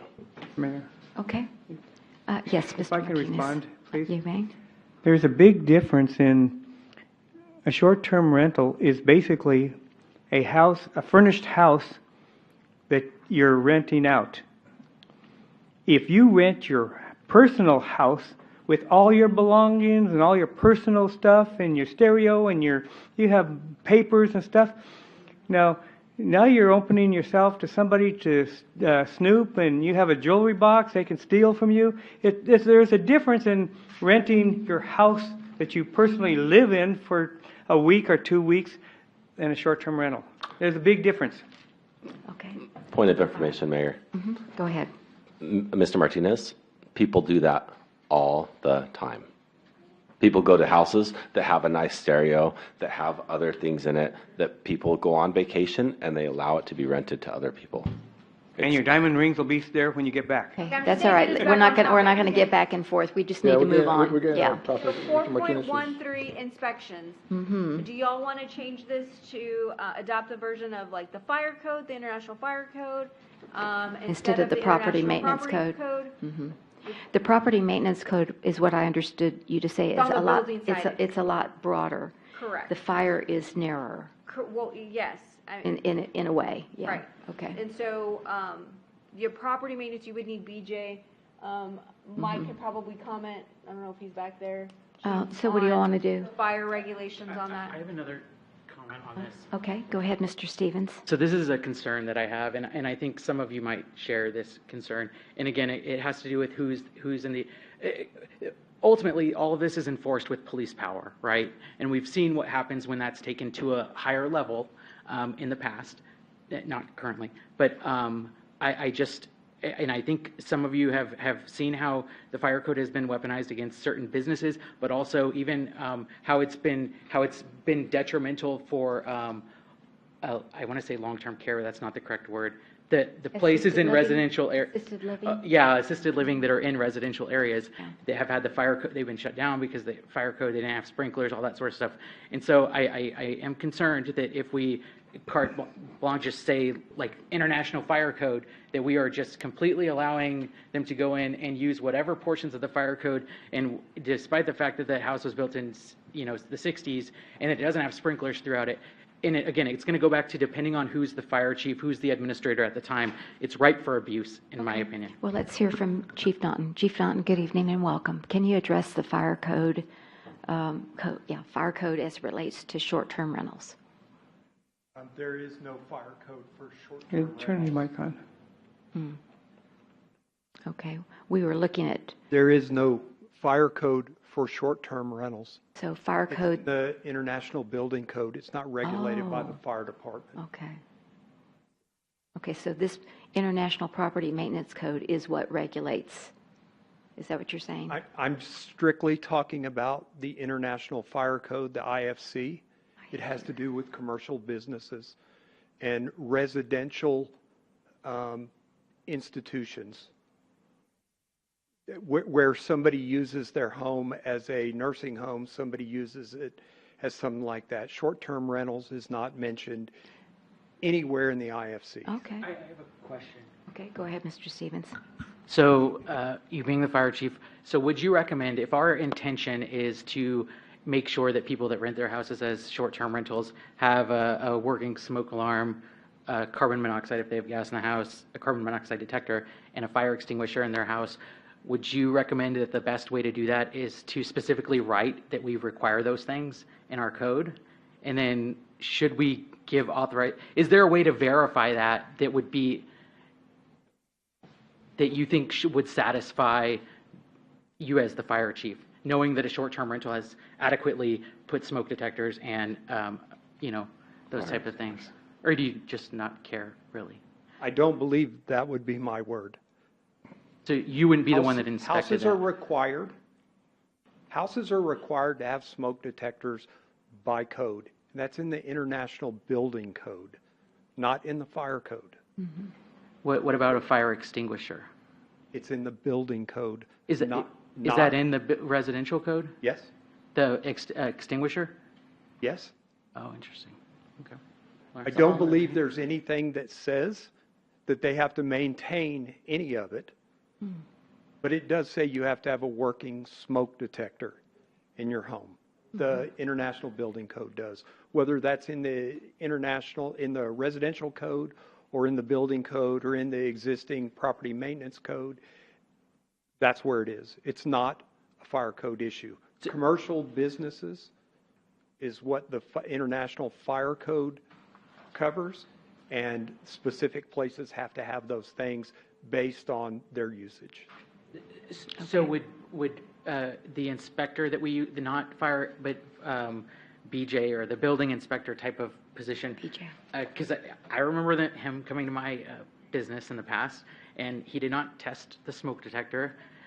And so I believe you're in a commercial business, not in a residence. So would he, if we asked him to go into to a home of a resident and inspect it for the International Building Code, But he wouldn't have or checked the International Existing Building Code? He wouldn't have checked the fire alarm, or I say Justin, now it's Jeremy, would have gone out to check to make sure you had, or because you're a commercial business. Correct, but The fire department would have gone But out what to I'm saying is asking- BJ the right person for the job of inspecting that they have a working smoke alarm and carbon monoxide and? Well, if he's going to check the building, if y'all are going to do an inspection, I'm sure he'll do whatever you ask him to check. Okay. But the fire department is more than willing to go out and do inspections on whatever y'all decide to write into your ordinance. But it's not in the International Fire Code. Then the International And Building it's Code. not, Is there a rental piece in the International Fire Code? Have you residential rental? Commercial. Just commercial. Do you Not know, residential. how do other cities in the area, in terms of like the fire department, how do they interact with STRs? So say in the city of San Antonio or in any other municipalities that kind of regulate STR, short-term rentals, how would they ensure that there's adequate fire protection in these existing houses? most of the ones that I know about, I don't look at San Antonio, so I can't tell you. They license them per year, and they require an inspection. And they send a building inspector out, and they send a fire inspector out. The fire looks for health and safety stuff. Smoke detectors, fire extinguishers are in working order, not just there, but in working order. And then they inspect the building to make sure that the vents are on the water heaters if they're gas. They make sure that the AC system, the heaters are functioning properly. The mechanical side of things, and then depending on where you live, if the on-site septic system is functioning properly Thank you. and is licensed. They check the mechanical workings of it, and they do it once a year. And But- so I Thank guess you. that's why Nicole included the International Property Maintenance Code, so they're gonna check everything he just said. But all of those are strictly safety issues. Okay. They're not, your doors aren't straight. No, or no, your- that's our mission is health, safety, and welfare. Safety. Mr. Orozco. I like a lot of what Mr. Stevens is saying, but I also like that we do a one-time inspection, because not only you're protecting the people that are in the house, but you're protecting the houses that are around there for fire. Because I can tell you, and I may be raked through the coals for saying this, but you go somewhere else, a hotel or somewhere, you're not going to take care of that place the way you take care of your own home. I'm not saying that you're going to be careless, you're just not going to be as careful. I can understand one-time inspection, and because if we're allowing them to be in there, we doing a registration, we do have some type of obligation. Why are they paying a registration if we don't have that one-time inspection to make sure that the people that are utilizing the Airbnb is being protected as well? So I'm okay with a one-time inspection and not an annual one, and just go from there. Okay, thank you. Yes, Mr. Martinez. With regard to the fire extinguishers, for my business, I have to have them inspected. I believe it's every 2 years. Every year. Every year? That's where the annual inspection comes in. If, you only have a one-time, and sure, they get the fire extinguisher inspected, and 5 years down the road, or 10 years down the road, it's not functional. That's the whole purpose. You're comparing apples to oranges, okay? And we're trying to meet halfway here. And some don't want anything at all, and some want everything. Let's be in the middle. Let's go. Just do that one time, make sure things are okay, and we'll go again if somebody complains. Well, and I think we're missing the point here. A responsible short-term rental owner is going to keep their fire extinguisher, their carbon monoxide, they're going to keep it up. Right, if it's making money for them, yes, absolutely. Exactly. So, yeah. Okay. What else? So did we come to consensus on that? Did we come Yeah, to so we're okay with consensus? it one time? How about you guys feel about that? What, One time? just let me throw something out. What about when they come to re-register, they just certify that the fire extinguishers and the smoke detectors have been tested? Did we have a re-registration in the ordinance? I didn't see that. Yeah, they don't get tested. They just make sure that They have just the certify, time. they the just date, certify yeah. that, yes, everything is in working order. Okay. Okay, but as far as the consensus on the inspection? I'm fine with it. One time? One time? One time. I'm Mr. in the Stevens, minority, but and I Mr. realize that.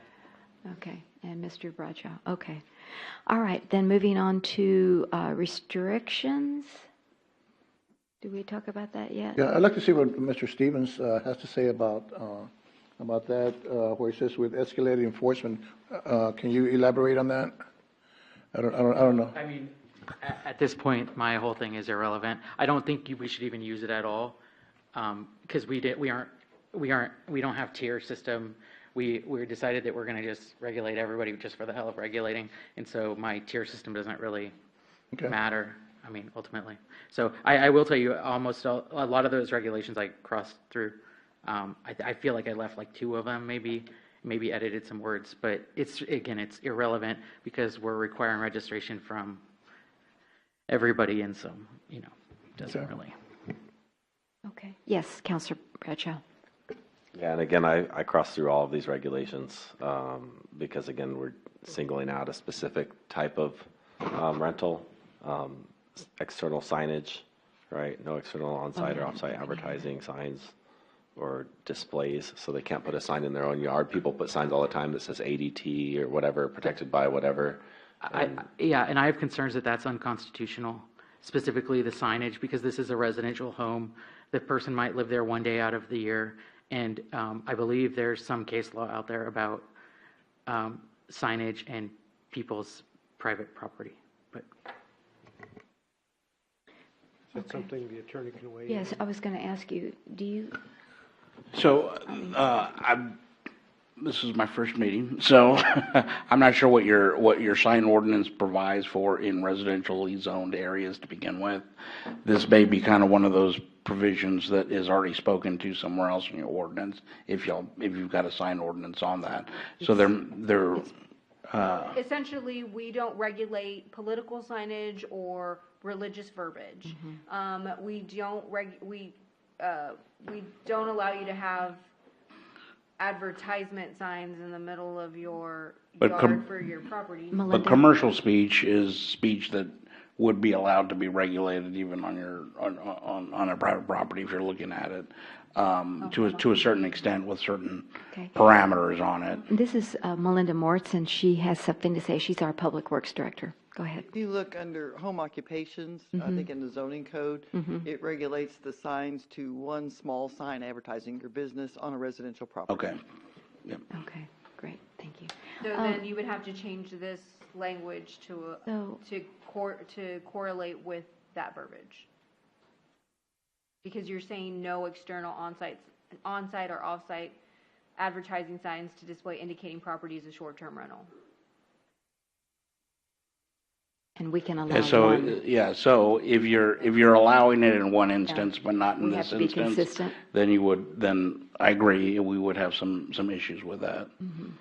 Okay. Yes, Councilor Campos. Then we just need to reconcile it with our existing regulation. Correct, and so I will make that change. All right. Yes, Councilor Bradshaw. Again, it limits the number of vehicles. You can have a maximum of 1 car per bedroom, or the maximum number of cars that can be accommodated in the garage and the driveway without extending over the public right-of-way, alleys, and sidewalks, whichever is less. So, again, if they have cars, you're saying you cannot park on the street, right? We already have an ordinance that says you can't block the sidewalks. Right. You're basically saying you can't park, in the street if it's a short-term rental. And Would you like this just to all follow? Because I'm going to assume now home occupation has the same parking regulation, has regulations for parking and all that too, Melinda? From what I remember in the home occupations portion of the code, it states that you can have 1 employee car and then 1 person coming to your house for that business. So say you were a tailor or something like that, you could have 1 employee's car and then you could have 1 customer come up and park. But I'd like to point out that there's a lot of homes in Leon Valley where you have the dad has a car, the mom has a car, the 3 kids have a car, so you end up with 6, 10 cars, and that's just in a family situation. That has nothing to do with short-term rentals. So that would be hard to regulate, in my opinion. I think the main thing is just don't block the sidewalk because that forces people into the street, which is a safety issue. So.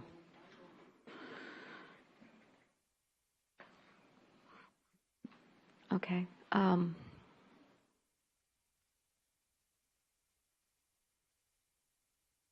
Did we reach consensus on the restrictions? I don't think we did. The parking, or let's see, where's that? Yeah. Okay, the signage needs to reflect the home occupancy code. Home occupation. Home occupation code, excuse me. Not occupancy, occupation code, I had that right. Limit on occupants allowed. I think I deleted B, C. Can't remember.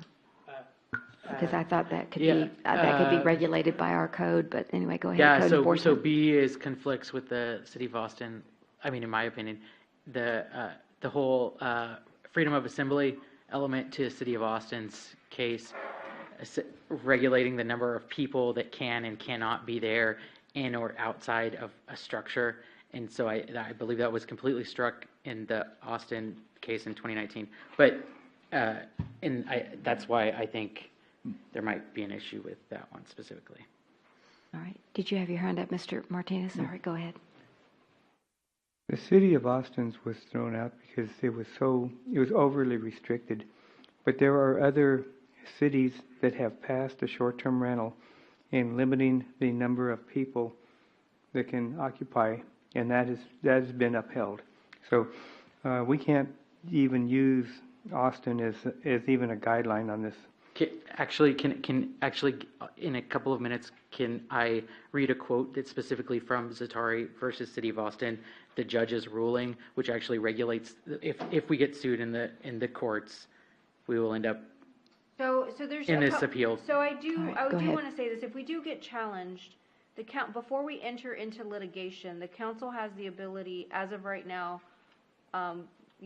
with the way the Death Star bill is written, the council would have the ability to change their ordinance or make a decision as a collective body if they wanted to enter into that litigation or change their legislation. And so I do want to since we're keep entering, like, we can be sued or we can't be sued, yeah. I don't have a dog in this fight. I'm just trying to figure out how you want me to write this ordinance. But I think anything in your ordinance that you adopt today, as your attorney has said this evening, can be challenged at a later date. Okay. Yes, Mr. Campos. I'd like to keep those restrictions in there. However, I would like to increase the maximum number. I think I originally had 12. If we could make it 14, I would be all right with that.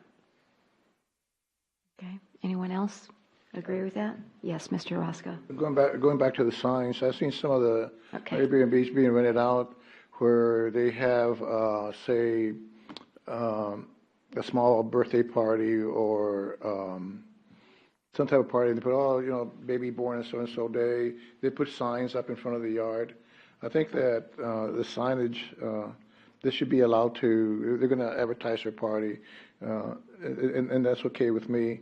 And also, I'm still stuck also with Councilor Bradshaw about the vehicles. I think that as long as they don't consider a nuisance or they block a driveway or a fire lane or anything, I think sidewalk. I'm okay to removing C and A. Okay. And I'm okay with the increase of 14. Okay, let's see C and A again.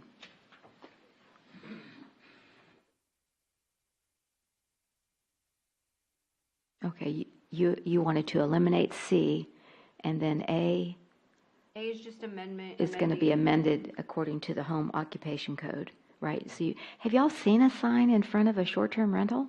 I haven't. So I don't think that's the way. Well, the one that I saw was is a that the baby way- shower. They were having a baby shower. That's different. And they rented, and they had the signs up there that, you know, baby born on so-and-so day Oh, and stuff yeah, like that. yeah, no, This is a but little small as far No, as but this advertising is the. This is for short-term rentals. Right. Have you ever seen a sign for short-term rentals? I haven't. There There I are? have seen Okay. there, but not like a big. Yeah, right, you just know, a you wouldn't small get yard that, sign, I but guess. maybe like something by the door that's saying Oh, rent by the to door, whatever. okay. And they have a Something like stork that. outside, you know, a little wooden stork. Oh, thing yeah, with I've the seen baby. those. That You know, doesn't have so anything to they do were with having a short-term party rent. for that, and I think they should be allowed to do that, you know. Mhm. Now, Okay, Justice. okay. Any other comments on the restrictions? Can I read Does this? everyone agree that we're going to eliminate B and we're going to increase, no, let's see, eliminate C, but increase the occupants to 14? Is that was some suggestion here. Yeah. Okay, yes, Oh, Mr. Stevens, go ahead. So can I read this for a second here? Okay, what are you reading? So I'm reading on our packet, page 68, if you had read it, Mhm. if Councilor Martinez had talked about how we aren't under the Austin laws. Last time, I think we got sworn in, we swore an oath to uphold the Constitution of the United States and of the state of Texas. This is case law, this is from a court. And so I'll just read the summary, but specifically regarding the right to assembly.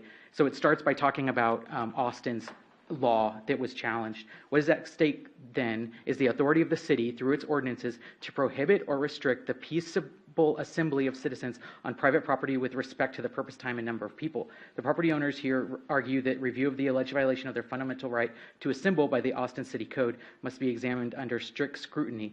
We agree. And then it talked about how they had unless a stricter limit applies, not more than 2 adults per bedroom plus 2 additional adults may be present in a short-term rental between 10 p.m. and 7 a.m. A short-term rental is presumed to have 2 bedrooms, except as otherwise prescribed. A licensee or guest may not use or allow another to use a short-term rental for an assembly between 10 p. and 7 a.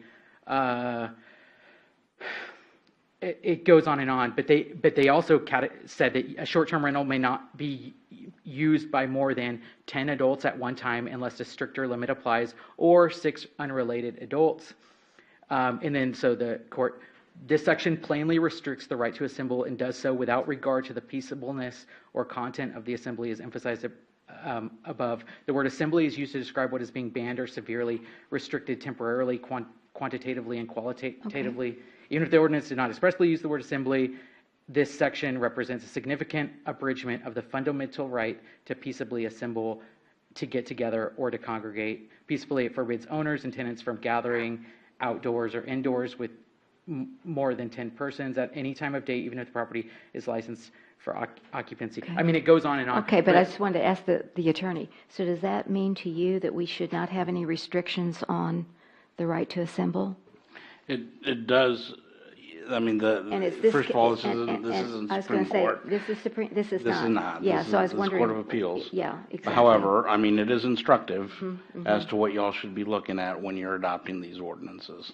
Yes. So you would recommend no restrictions on the number of people in the short-term rental, So based on this yes, lawsuit? I mean, if the goal is to regulate STRs, Mm-hmm. okay, and not get sued, Mm-hmm.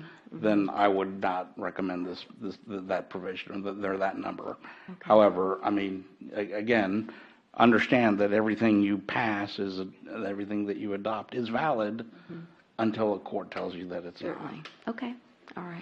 Thank you. All right. So with I wanna that take out said, B you want to take altogether? that out? If you'll go back, Dr. Caldera, to our restrictions. Yeah. Right to inspect. Okay, so that would be, B would be eliminated, correct? I'm asking, I don't know. I'm asking too. I want to keep it. Okay. I want to keep it. I'd like to keep it as well. Okay. I'll keep it. And you'd like to keep it. Okay. All right. So, but y'all did agree to move it from 10 to 14, is that correct? Yes. Okay. And remove, And then A I already, yeah, and we're C. already past that, remove C, got it. Okay, so 10 to 14, but keep it in instead. Other restrictions that are considered unlawful.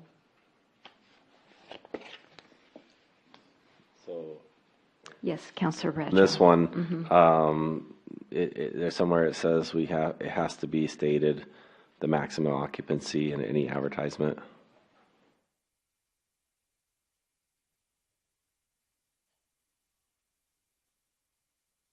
I don't see it on there. Maybe we passed it already. It was Advertisements B. and contracts, D. Oh, Any D. advertisement of the property is a short-term rental, and all Oh, rental yeah. contracts must contain language that specifies the allowed maximum number of occupants and maximum number of vehicles. So we, Yeah. Remove D. I had removed that one. I had redlined that one on mine. Just, So can we go around, Mr. Martinez? Mr. Martinez, do you want to keep that one in, D? Or remove it?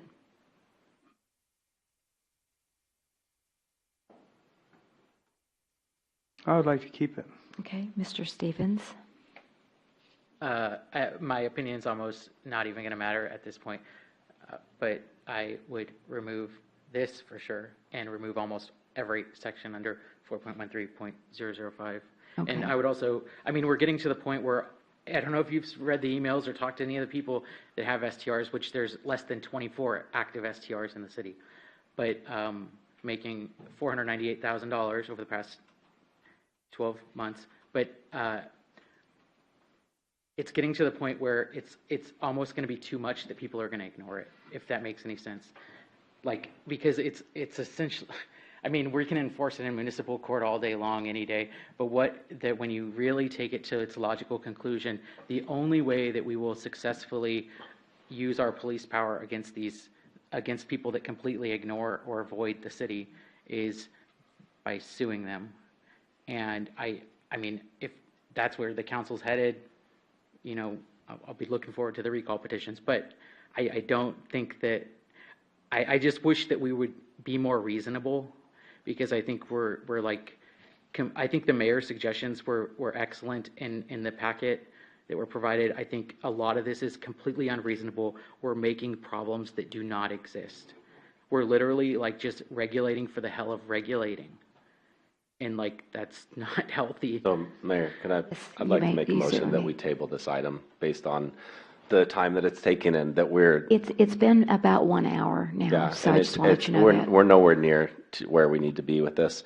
I Should know, we do a workshop or something? Councilor Another workshop? Roscoe talked about compromise, but we have certain council members that are unwilling to compromise on any of it.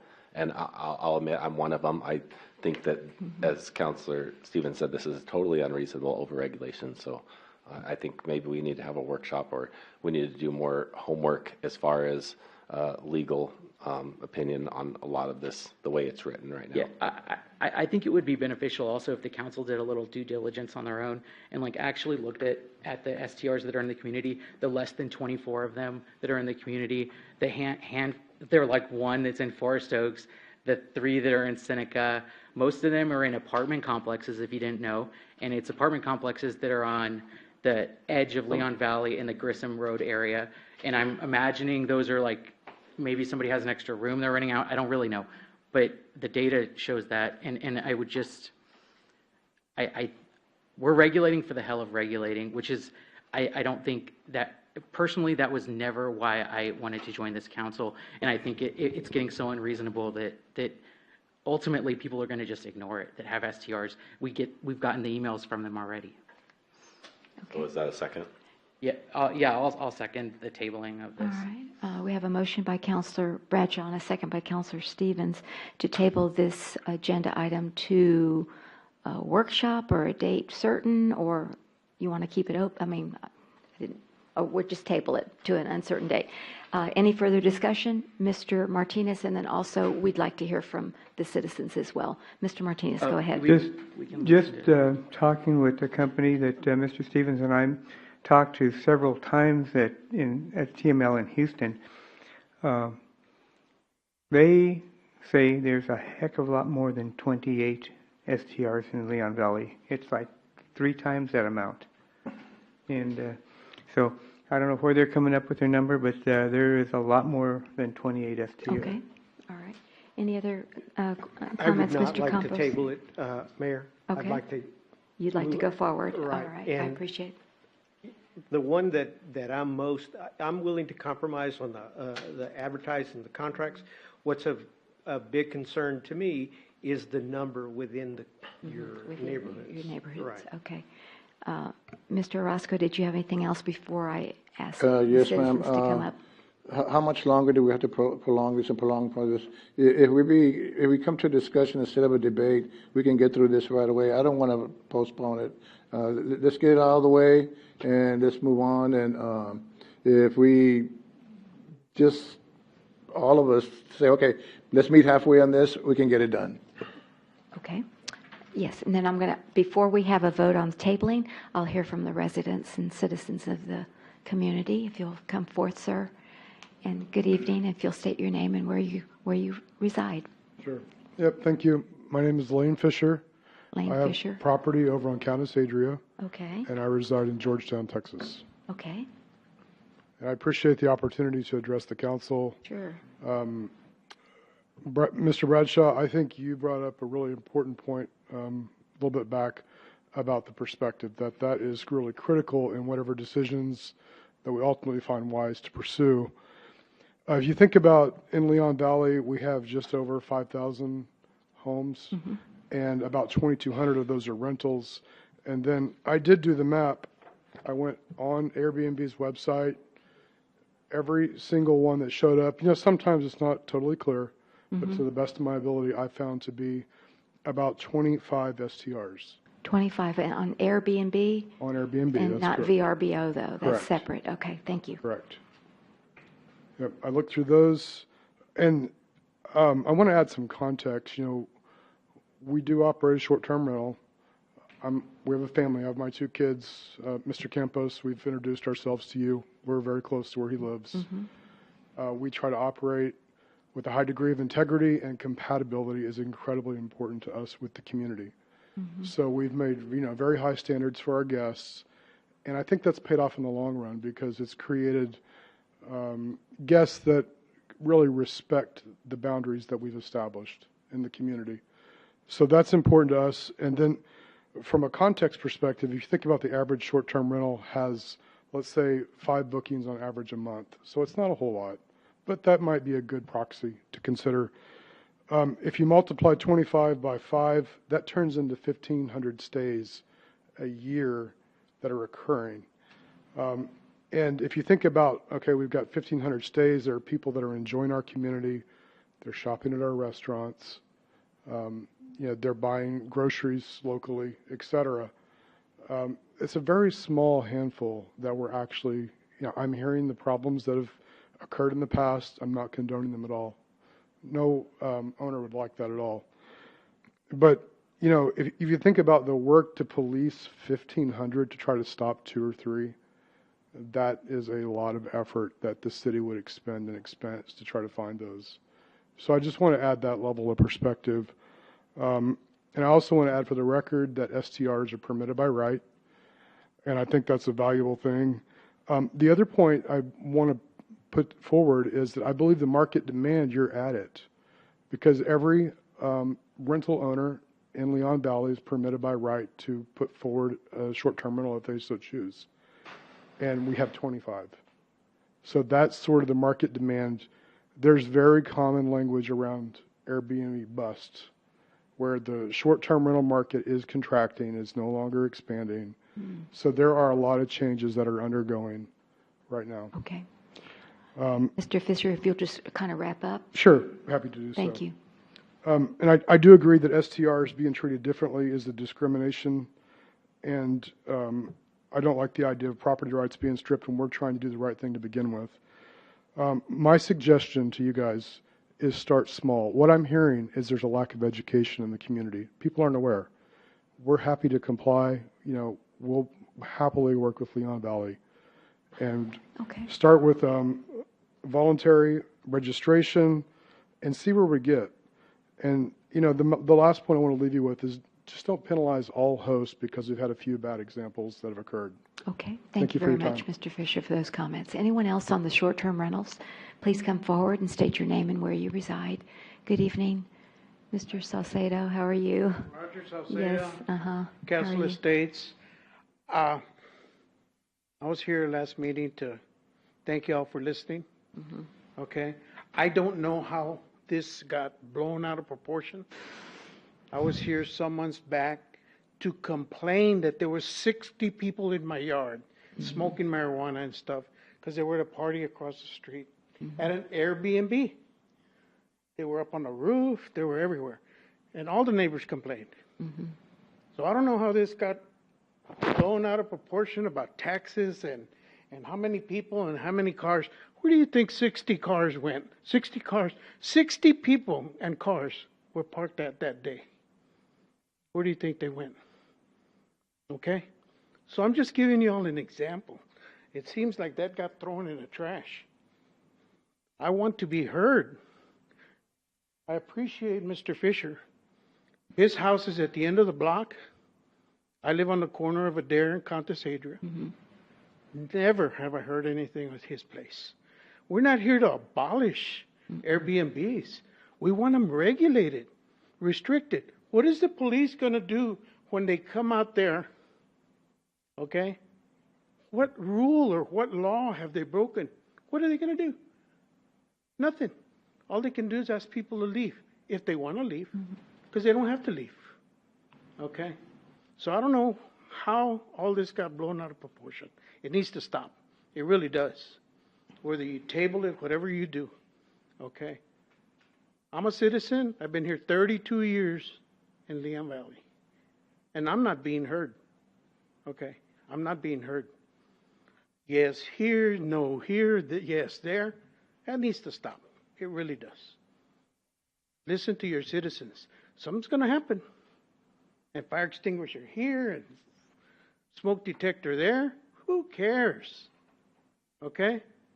I'm telling you that something's going to happen at one of these homes, and y'all are going to have to answer to that. 60 people in my yard. Okay? I live on the corner.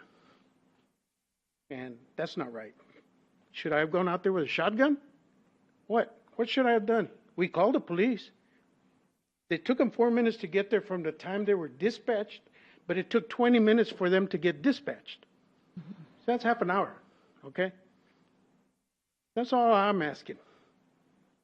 We don't have big street. We don't have curves on our street. We don't have sidewalks on the street. There's nowhere for people to park, especially 60 people. Okay? So that's all I'm asking. Thank you for your Okay, time. thank you, Mr. Salcedo. Do appreciate those comments. Anyone else? Yes, ma'am. Good evening and welcome. I'm Maria Salceda. I'm his Yes, wife. okay. I just wanted to add, one time I got my husband parked my car on our grass. He was working on something, and every now and then, I don't know who comes by, but they put a ticket on my car. It can't be parked on the grass because of it being motor or something. I don't know what it was. So my car had to be moved.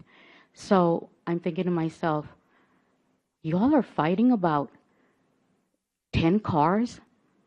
Oh, we shouldn't regulate 10 cars, but my car gets parked, mine. And I'm a resident who pays taxes for 32 years. Okay? I'm a resident. I'm not somebody who came on vacation to stay for a night. Because we can't go after those people. They don't live there. And by the way, those people who do rent, someone who owns a home and wants to make a little bit extra cash, and we have people who can't buy homes, so they rent. But they rent for a long time. They become our neighbors. We are residential. How did it become business? When did we allow business into our residence? That's what we're complaining about. Like my husband said, we just want some type of regulation. Because that night, they weren't just on our yard. They started running like ants down the street. And you know that night that we came, there were about 6 to 10 of our neighbors who came, because that's how many, it affected at least 6 of our neighbors. That one night, being on the roof and all the things that they did. Thank God nobody got hurt, and I'm talking about the people that were there renting, because there were young people that were there renting that home that night. Again, most people, we believe that people should do the right thing, right? But everybody doesn't do the right thing. That's why you have to have regulations sometimes. It's not going to hurt for us to meet each other down the middle. It's not going to hurt. That's all I have to say. And one more thing. Could some of the council members please stop being so rude to one another? My God, you don't need to bring out nasty things about somebody else. We don't need to hear that. We don't pay taxes for that. We don't. I don't want to hear it. I just don't want to hear it. Thank you. Thank you. All right. Anyone else? Okay. So we have a motion and we have a second. Did you have further discussion, Mr. Stevens? I was going to go ahead and take the vote. I have a graphic that I'd like to show really quickly. Okay. Did you get that? Oh, sorry. Hold on. I also would like to address, because I appreciate the comments. All right, go ahead. And I specifically heard this Salcedo loud and clear when I drafted my ordinance, and that's why I have mandatory registration for properties that have more than 12 people. So 60 cars on a property is going to be a problem with mine. The price proposal? Yes, page 8. And I think that's the purpose. That's why I'm so frustrated, because I have to advocate for those citizens as well, the ones that emailed us that are not here today, that requested that we not even hear this item out today. And I'm advocating for both, and that's why I think it's the reasonable thing to do is to require registration for those that have more than 12 people. But for those that are not troublemakers that have 8 or less people, to not require registration, to have it recommended. And because I just know that there comes a point when people just won't comply. And I know the STR owners in here, and I know that they will likely not comply if it's too outrageous. So, and I don't think the city wants to be in a position where we sue them. Can you zoom in on this? So this goes back to our conversation earlier about the just some graphics. So this is it's actually very fresh data. I believe it was just, well, actually, I know it was just emailed this last week to myself. I talked to a guy at TML who does STR-related things. So you'll see that we have 25 STRs in the city. Many of them are both on, and this is active, right? So they've been rented in the last month. But many of them are, if they're on VRBO, they're usually also on Airbnb. Sometimes it's not the other way around, though. And you'll see, so the total annual revenue is around $500,000. So in terms of the taxation, if you had 100% collection, which I don't know if you could get to, but we're talking like, what is that, $35,000 or something a year. But also I wanted to show you, if you look at the active hosts on here, and I'm not meaning this to single anybody out at all, but if you really look at the ones that are very active, like there's a handful of properties that are very active. And then most of the other 20 or so are not on that list. And most of the 498,000 is in the active list. There's very few dollars that are left over afterwards. So again, it goes down to like, what's the objective here? Are we trying to solve a problem, or are we trying to regulate just for the sake of regulation? But yeah, I hope that council members like Mr. Martinez can get a little bit more informed about like what our community is actually made of, because that's the data right there, 25 STRs. Okay. All right. So we do have a motion and we have a second on the table to table the short-term rental discussion to a future date. All those in favor say aye. Aye. But do you want to do a roll call? You want to do a roll call? Okay, that's fine. I just thought I'd do it a verbal, but Ms. Posley, if you'll please call the roll. Thank you. Councilor Martinez? No. Councilor Stevens? Aye. Councilor Campos? Nay. Councilor Orozco? No. And Councilor Bradshaw? Aye. Okay, the motion fails, 2 ayes and 3 nays. So Yes, Counselor, So I mean, I have a Counselor, Dr. Caldera, I'm sorry. It's already 8:45, and we haven't even touched this agenda, So, so. I do have a suggestion. Okay. And so we are looking at compromising after hearing everybody today. The main focus is registration, so we know who's here, and y'all have already amended that section. The other main focus would be distance and how many y'all are allowing on block face. Would y'all all be amenable to just regulating those two items? Having the registration, regulating distance, not doing the inspections, not doing the restrictions, just doing the amount allowed per street, the registration, and then maybe the brochure on safety, since y'all want to address health and safety, so they'd be required to have a brochure on safety. And then Where would the hot tax come in? the hot, again, that's completely That's separate. Okay, I just separate. want to be sure that's separate, so, but that would issue. be addressed. Correct. So Okay. since that's the main focus and everybody's worried about different components of this, if y'all want to start off with an ordinance that's very general in nature, if y'all would agree to that, then I can draft an ordinance that just has registration, safety concerns, and distance requirements. Then that would already eliminate your parking issue, I think. Limit the number that are on the street already, as well as maybe some occupancy issues that y'all may be having. And we start off with a simple regulation that way to kind of meet down the line. So it's not, you don't have inspections, you don't have suspensions. We just basically stick to those three categories. Would the council be amenable to that? Okay, yes, Mr. Orozco, let's go around and everybody The main ask. objective of this, when I spoke to Councilman Campos, was about the distance. That was our main focus on starting this.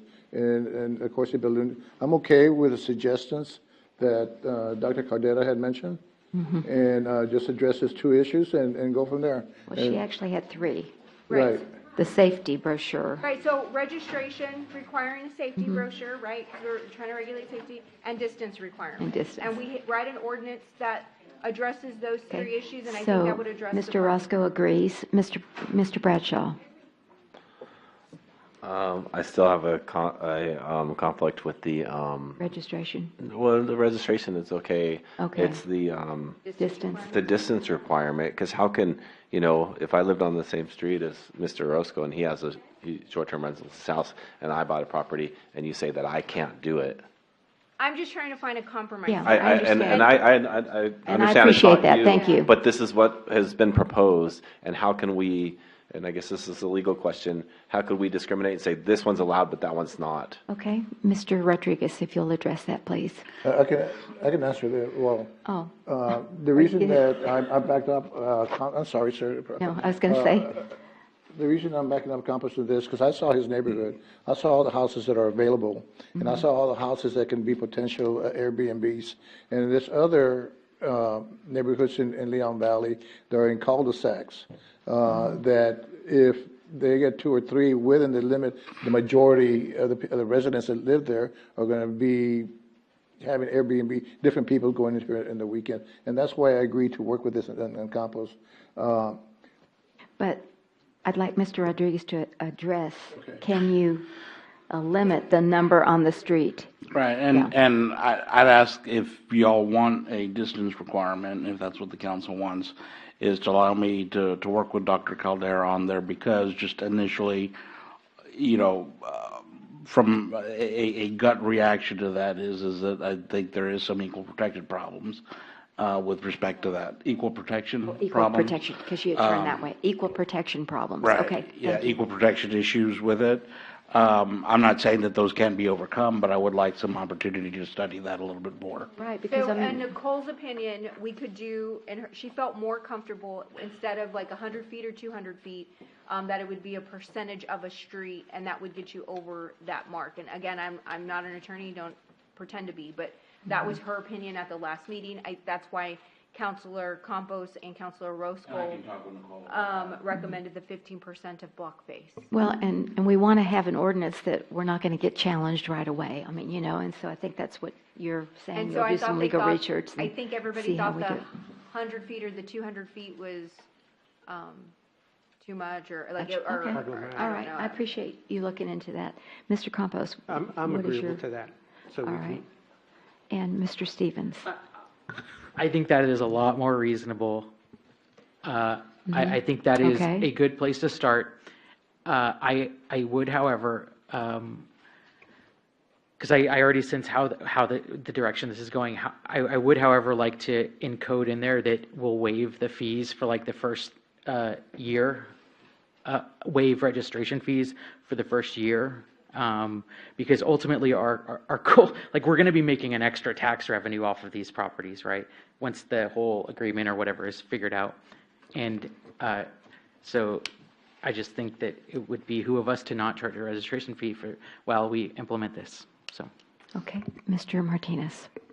We've already gone through the first 3 sections, and we've come to consensus. So why take those out? Well, again, it's my effort to try. Yeah. I know, to I know, I present realize Just that, to I realize compromise, that. Mr. but- Martinez. And it seems that I think we'll get more of more support, not only from the short-term, people that have short-term rentals in the community, but as well as those that are long-term residents that are living next to short-term rentals, because that seems to be the biggest problem, is they want to,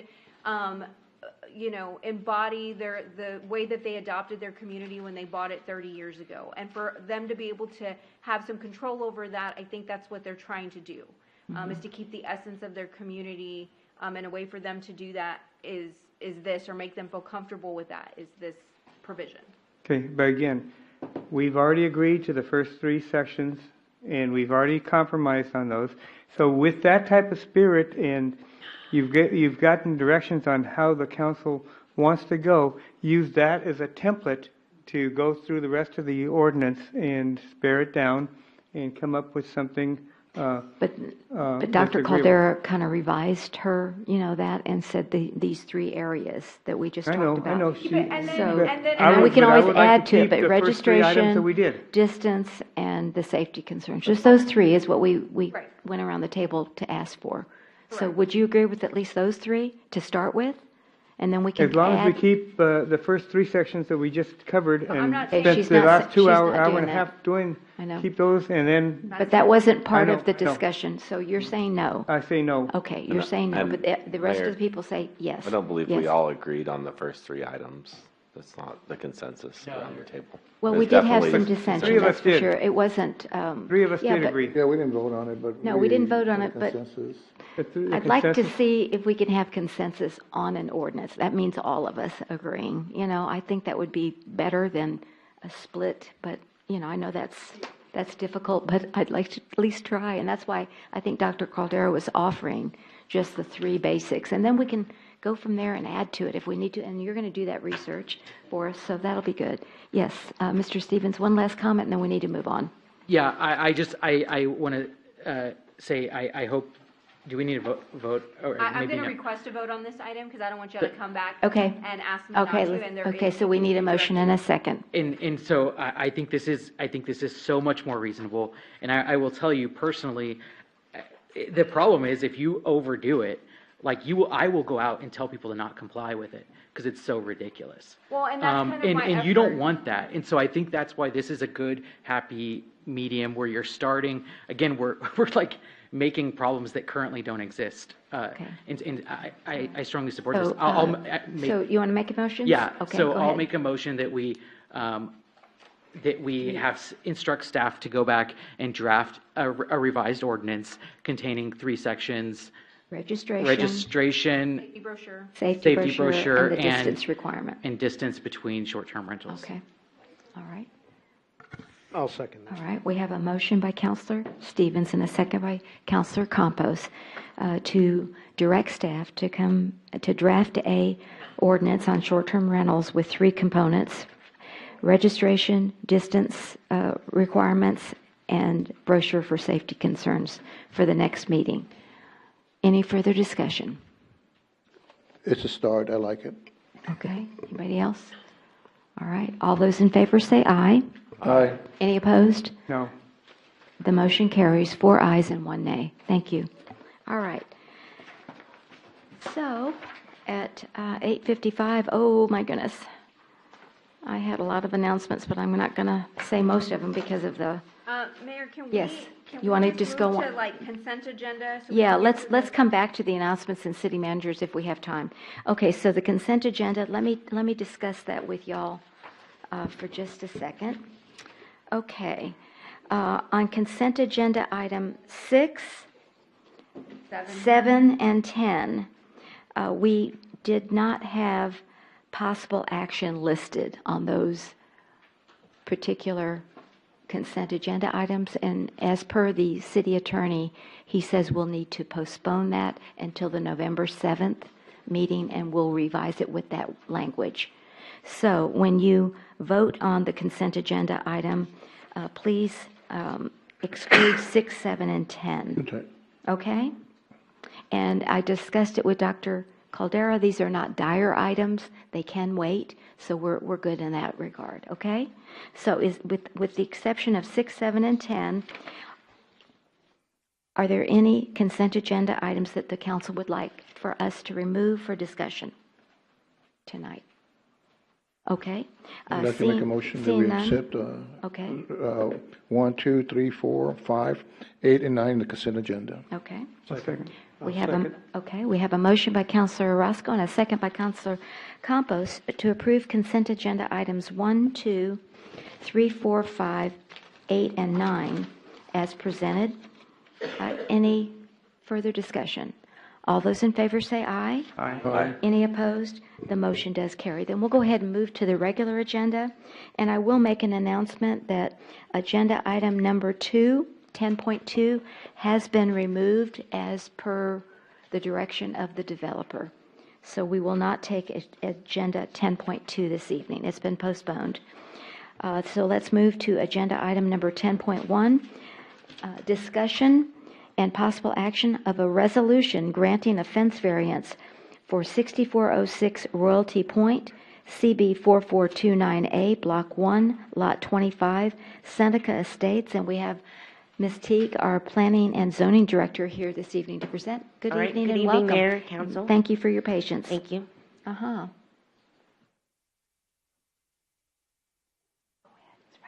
On the right. Oh, hold on. Go ahead. Okay, so the request tonight is Mr. Mark Ferris at 6406 Royalty Point would like to request a variance, Chapter 3 Building Regulations on Fences, Section 3.05.005, Dimensions and Appearance. So to allow the property owner to construct a 6-foot tall fence in his front yard.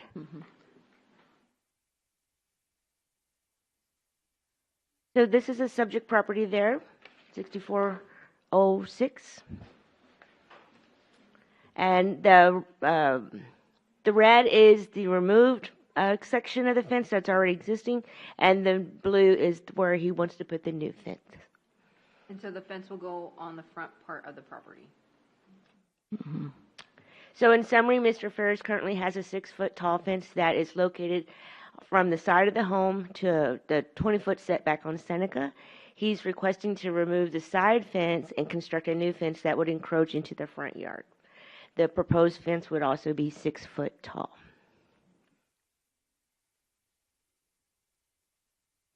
Let me see your clicker. Go ahead, you can continue presenting.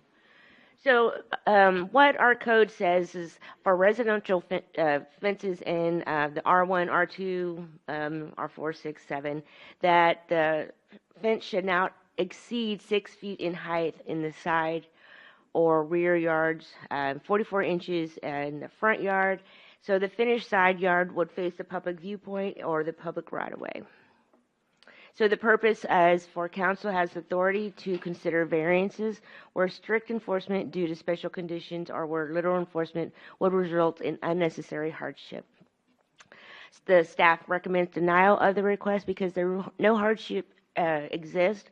That he does have a fenced-in backyard, but the owner is here and would like to speak on behalf of himself to request the variance from council. Very good. Okay. And so that's Mr. Ferris. Mr. Ferris. Mr. Ferris? Where's Mr. Ferris? Yes, if you'll come forth, please. Thank you, Mr. Ferris, and good evening and welcome.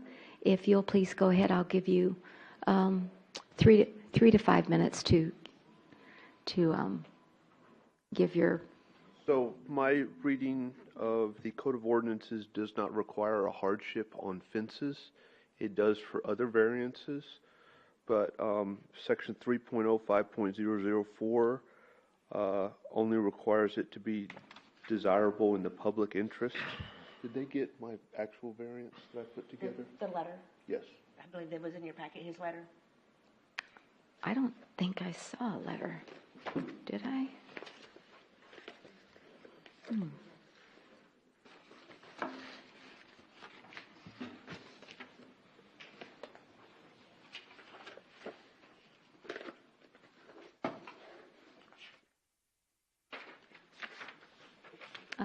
Oh, yeah, I got that. Yeah, thank you. I sure did. We got that, Mr. Ferris. Thank you. We sure did. It's been on the order of 5 pages long. 5 pages? Yes, ma'am. With pictures, right? Oh, Yeah. okay, yeah, okay. I didn't realize it was all together. Okay, go ahead. And then towards the end, in the definition of variances, I'm working to get there. A waiver from compliance with a specific provision of the subdivision ordinance granted to a particular property owner because of practical difficulties or unnecessary hardship that would be imposed by strict application. I would like the city to consider the practical difficulties because hardship, as I read it, is not required for a variance on fences. It is on several other variances, but not on fences specifically. All right, let me ask the city attorney, is that the way you read the ordinance? No, ma'am, I do read it the way staff does. Okay, would you please address that? Yeah, I read it the way I'm staff asking him does. for his legal opinion, and he supports the staff. So, go ahead. Can you explain a little bit more to him so I... Well, I mean, I think the staff went through the reasoning beforehand, Okay. and it is listed in there along with that undue hardship is a condition upon granting of a variance. Okay, all For right. unnecessary hardship, I believe. Can I reply? You certainly may. Which section do you read that in? Actually, I don't have that code section in front of me, but it was when I saw it earlier. Which is, do you have the code section? We can pull it up. Yeah, I saw 3 that point- earlier. 3.05. Let me look. I mean, I just need to know whether or not the council wants to pass the variance. By the time I pull this up, Yeah, to go through it, it's yeah. whether or not you want to grant the variance or Yeah. not. I'm having quite I have a question. Well, Before we go that route, can we go? I'm sorry, Dr. Caldera. Yeah, not a problem. What do you need me to? Can we I'm go trying back to do to two the things. top view? I was really hoping that I'd be able to show the city council the pictures. I can pull up your pictures if you give me. No, that's fine. So, what happened with this one? Right now, I already have a 6-foot. oh, wait, Mr. Ferris, I need you to be at the microphone because we have people that are at home. Yes, it's on the. Yeah, we have people that are at home and they can't hear your comments. So it's really important that we stay with the microphone. Thank you. So right now, I currently have a 6-foot fence that goes in front of my building line and actually goes all the way up to within the 20-foot setback from Seneca. So the typical reasons that a city would not want a tall fence, which are real safety concerns because it would block the view of traffic, are not present in this case. And my reading of the Code of Ordinances doesn't require a hardship for this to pass. I could be wrong. I'm not an attorney.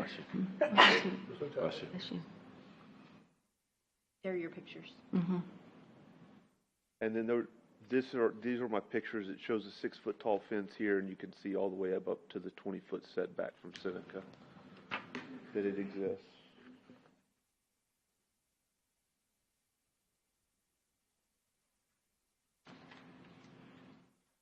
But you want this in the front of your house, right? Well, no. So it will not block the front view of my house. The view, pretty much the way that this is designed is it doesn't matter where you are in the neighborhood, you would still see a 6-foot fence regardless of where you look. Here's the front of my house here, and I basically want to extend my side yard and make better use of my side yard.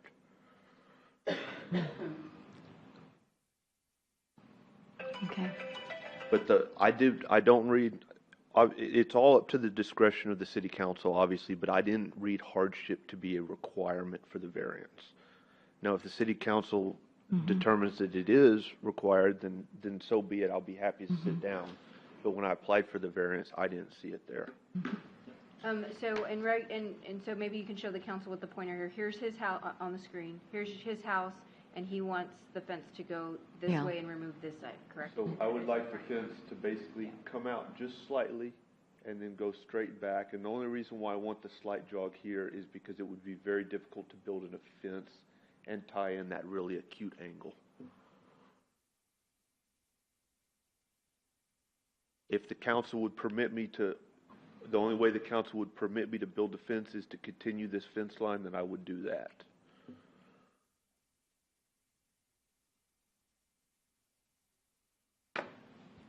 Mr. Rodriguez? Yes, sir. You were going to help me find a section? Yeah, there's actually two sections. It's in 3.050.004, and then in I just had it up a little while ago. My apologies. There was another section in here when you look at it. Am I in the general area? It says, it's on.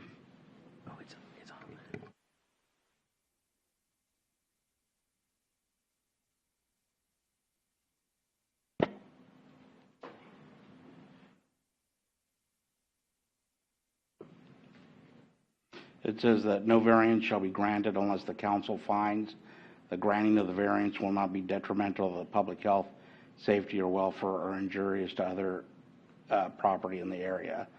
Such findings shall be incorporated into the minutes.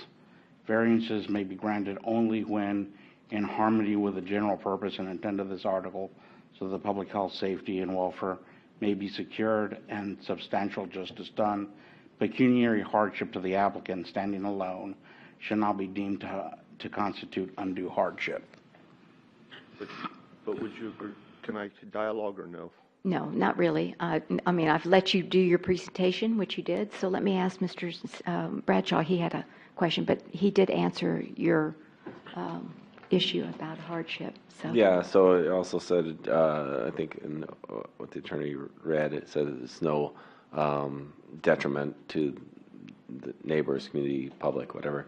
So I guess my question is, did you speak with your neighbors? Mm-hmm. You know, it looks like you've got 3 neighbors kind of touching your property, and are they opposed to this fence, or are they okay with it, or have you talked to anybody about it?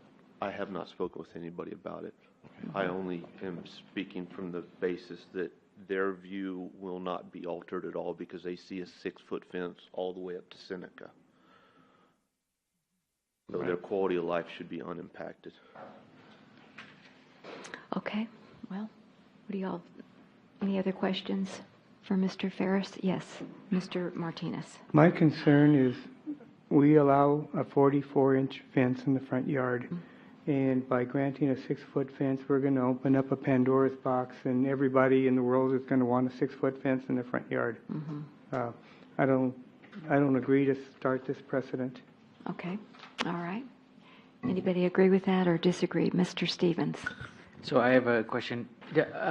So is your, I'm just looking at Google Earth, but do you have anybody on that side of you on the same street? Like on the side of your house where you're planning to put the fence, or where your proposal is there another house that's on your street, or is it on another street? It's on another street. Facing the other way? Yes. There, can you see that picture? Yeah, it's hard to tell from that. Hard to tell. I don't know, are we able to pull up the, I wish I could zoom out, like I looked it up on my phone. I went to Street View. Yeah. It's a little bit. What is the other street there? What's the? It's Seneca. The 2 houses. Oh, Seneca. Okay, Seneca that's right. down You've been by saying Aids that. Drive. Yeah. The end of Seneca. Uh-huh. So I see what, Yeah, because I was worried about if the neighbor that's on that side would be, would not be unhappy with it, but the truth is, that's their backyard is next to you, right? Yeah. Yeah.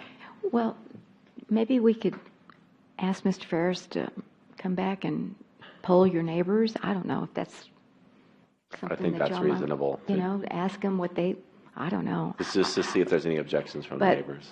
I don't really want to, but I thought I heard you say that it's not in the very front of your house, the 6 foot. Is that right? Or is it? It's not in the very front of my house. Yeah, I'm opposed to 6 foot high fences in your front yard. That's why we have the 44-inch rule. So that's the only thing. I don't, I think are you able to do street view? I'm trying really quick. Anyway, so I have to go back by there. It's a little bit more, I mean, because I am opposed to them as well. Oh, there it is, right there. Yeah, so it's that, so he said he would be willing to extend that fence that runs along right there. So you see, his house is the one that has the light blue vehicle. Is that correct?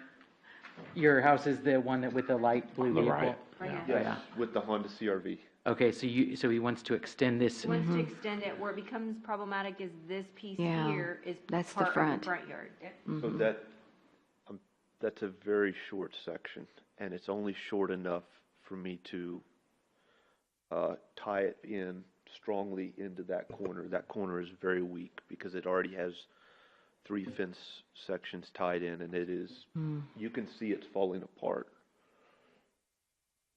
But is that your fence? No. Yeah, it's your neighbor's fence, right? 5902's Yeah, exactly. So, I don't know. What's the council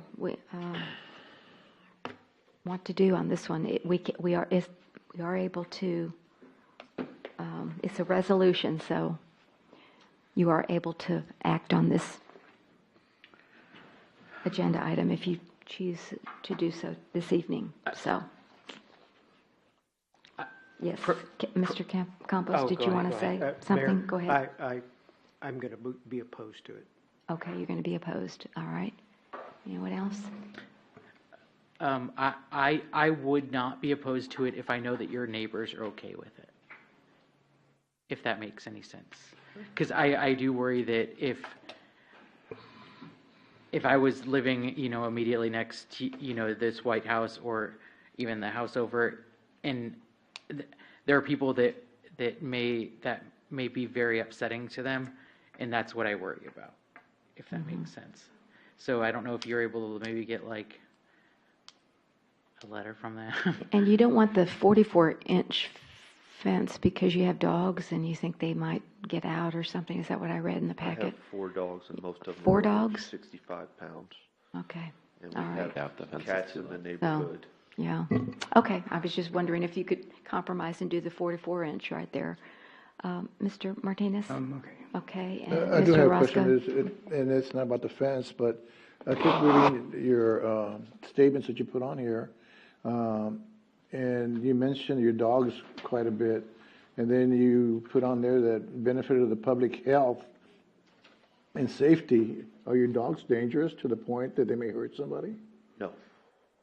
Well. No, they've because never. that's what and I'll tell you right now, right off the bat, I went to your house on Sunday, and I studied it for a while. I can see where it'd be an obstruction, and not in consensus with the rest of the houses. But we'll go in and check it out, and we'll make a determination then, I guess. So are you all requesting him to go back and get, like, he lives in the cul-de-sac, so it's like 1, 2, 3 houses, and then I guess maybe this other house over there, 5?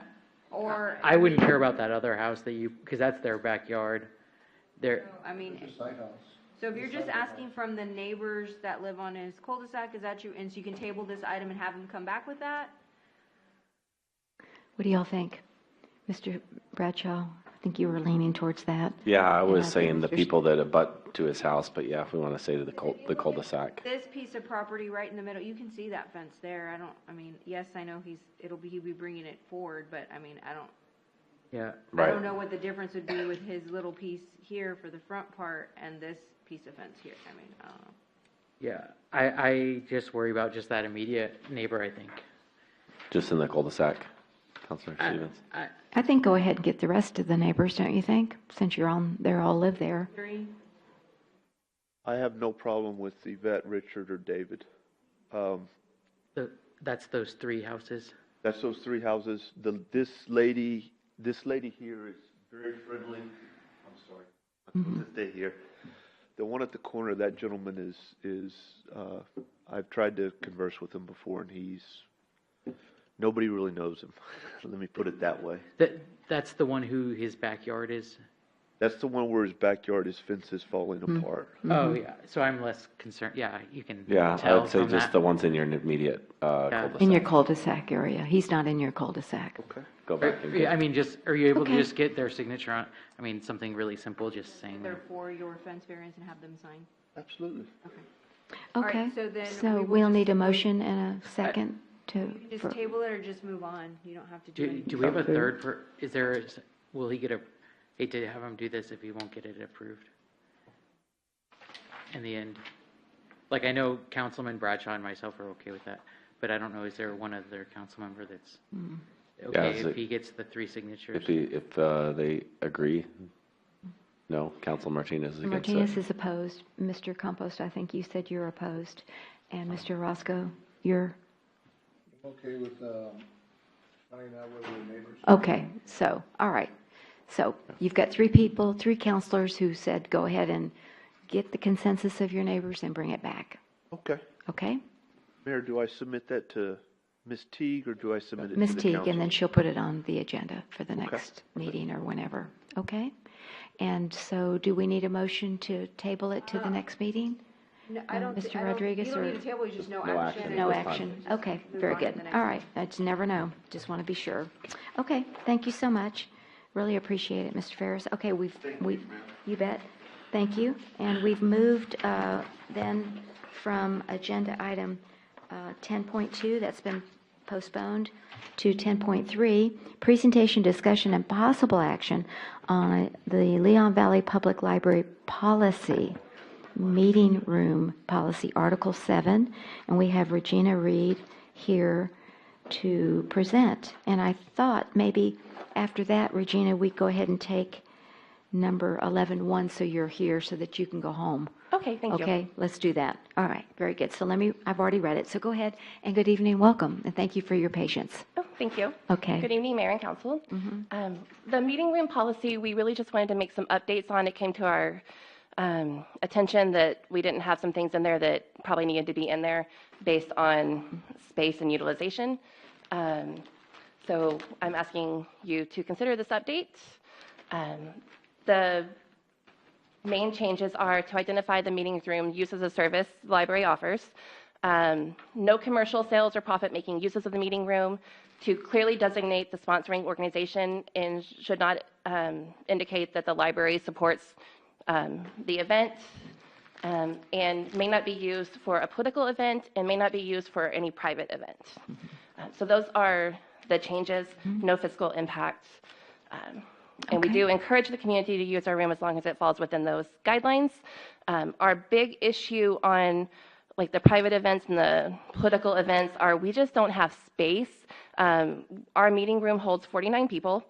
And if we have an event that draws a lot of people, then I don't have staff to help navigate, and I don't have really the space or the overflow to hold the people.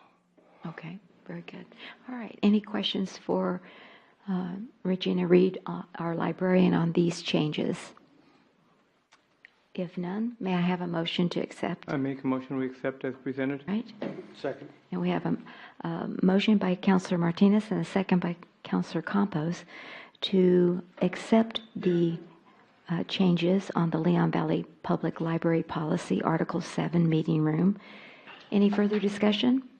All those in favor say aye. Aye. Any opposed? The motion does carry. And while Regina is there, let's move to 11.1, presentation and discussion on becoming a family place library. If you'll continue, thank you. That was exciting to read that.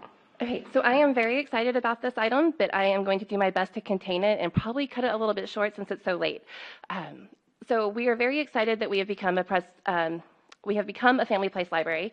We accepted a grant in February of 23, so this year, from the state library through the federal program, and to become a Family Place library. A Family Place library is a model, it's a framework for a family-centered library service. There are currently over 500 Family Place libraries across 32 states. In Texas, we are part of Cohort 8, meaning we are one of the first 100 libraries to become a Family Place library in Texas, which is really exciting.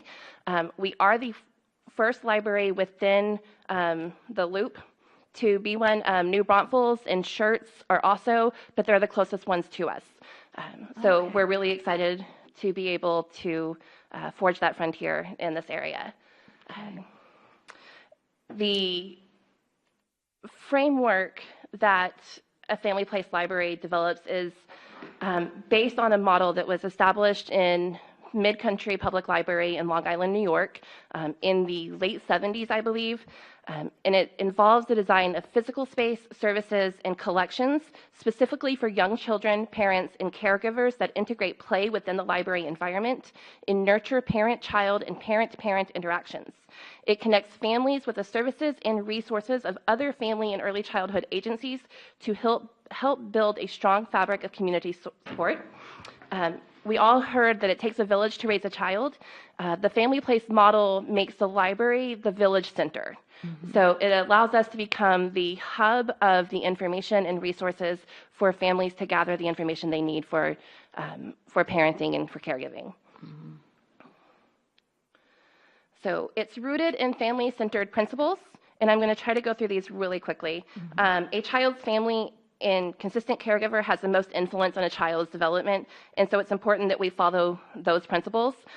We respect the integrity of the family, whatever that family looks like. If you have your stereotypical mom, dad, child family, or if you have a 15-year-old single mom family, it's important to respect the family as it is as a unit. And the integrity of that family. And we want to collaborate with the families. We're not teaching anyone how to parent or how to be parents. We're giving them the resources and helping them utilize tools on how to help develop their child's brain. And we link play with early literacy, which I will do a little bit more in a minute. It provides an unbiased and complete information to families. And that's something that's really hard for families to get, but that's what libraries do, right? We provide unbiased information to everyone. And so that's building on what we do as a library. And we build on family strengths and respect differences. So we're utilizing what each family has. We're helping them figure out what their core strengths are as a family and helping them expand that when it comes to the early childhood education of their children. And then we're partnering with agencies that serve families. We don't have any confirmations yet, so I'm not going to list anyone that we are currently working with or hoping to work with. But when I talk about the workshops in a minute, we will be bringing in specialties that work on nutrition, health, movement, speech pathology, things like that, to the library to have that interaction between families and their children. The wiring of the brain. So why do we want this in a library? Like, what's the purpose? Family Place is grounded in research-based information from the fields of neuroscience and early learning. Advances in neuroscience have shown that the brain is the only organ that is not fully developed in birth. As this slide demonstrates, at birth only 25% of the brain is wired, and by 3 years, 90%. So we're really hoping to get children between the ages of 0 to 3, and we're helping to encourage parents to train and help their children learn the best way the children do, which is through play. The experiences and relationships children have in these first 3 years of life directly impact how their brains develop, which in turn affects how they interact with their peers, form relationships with adults, and learn.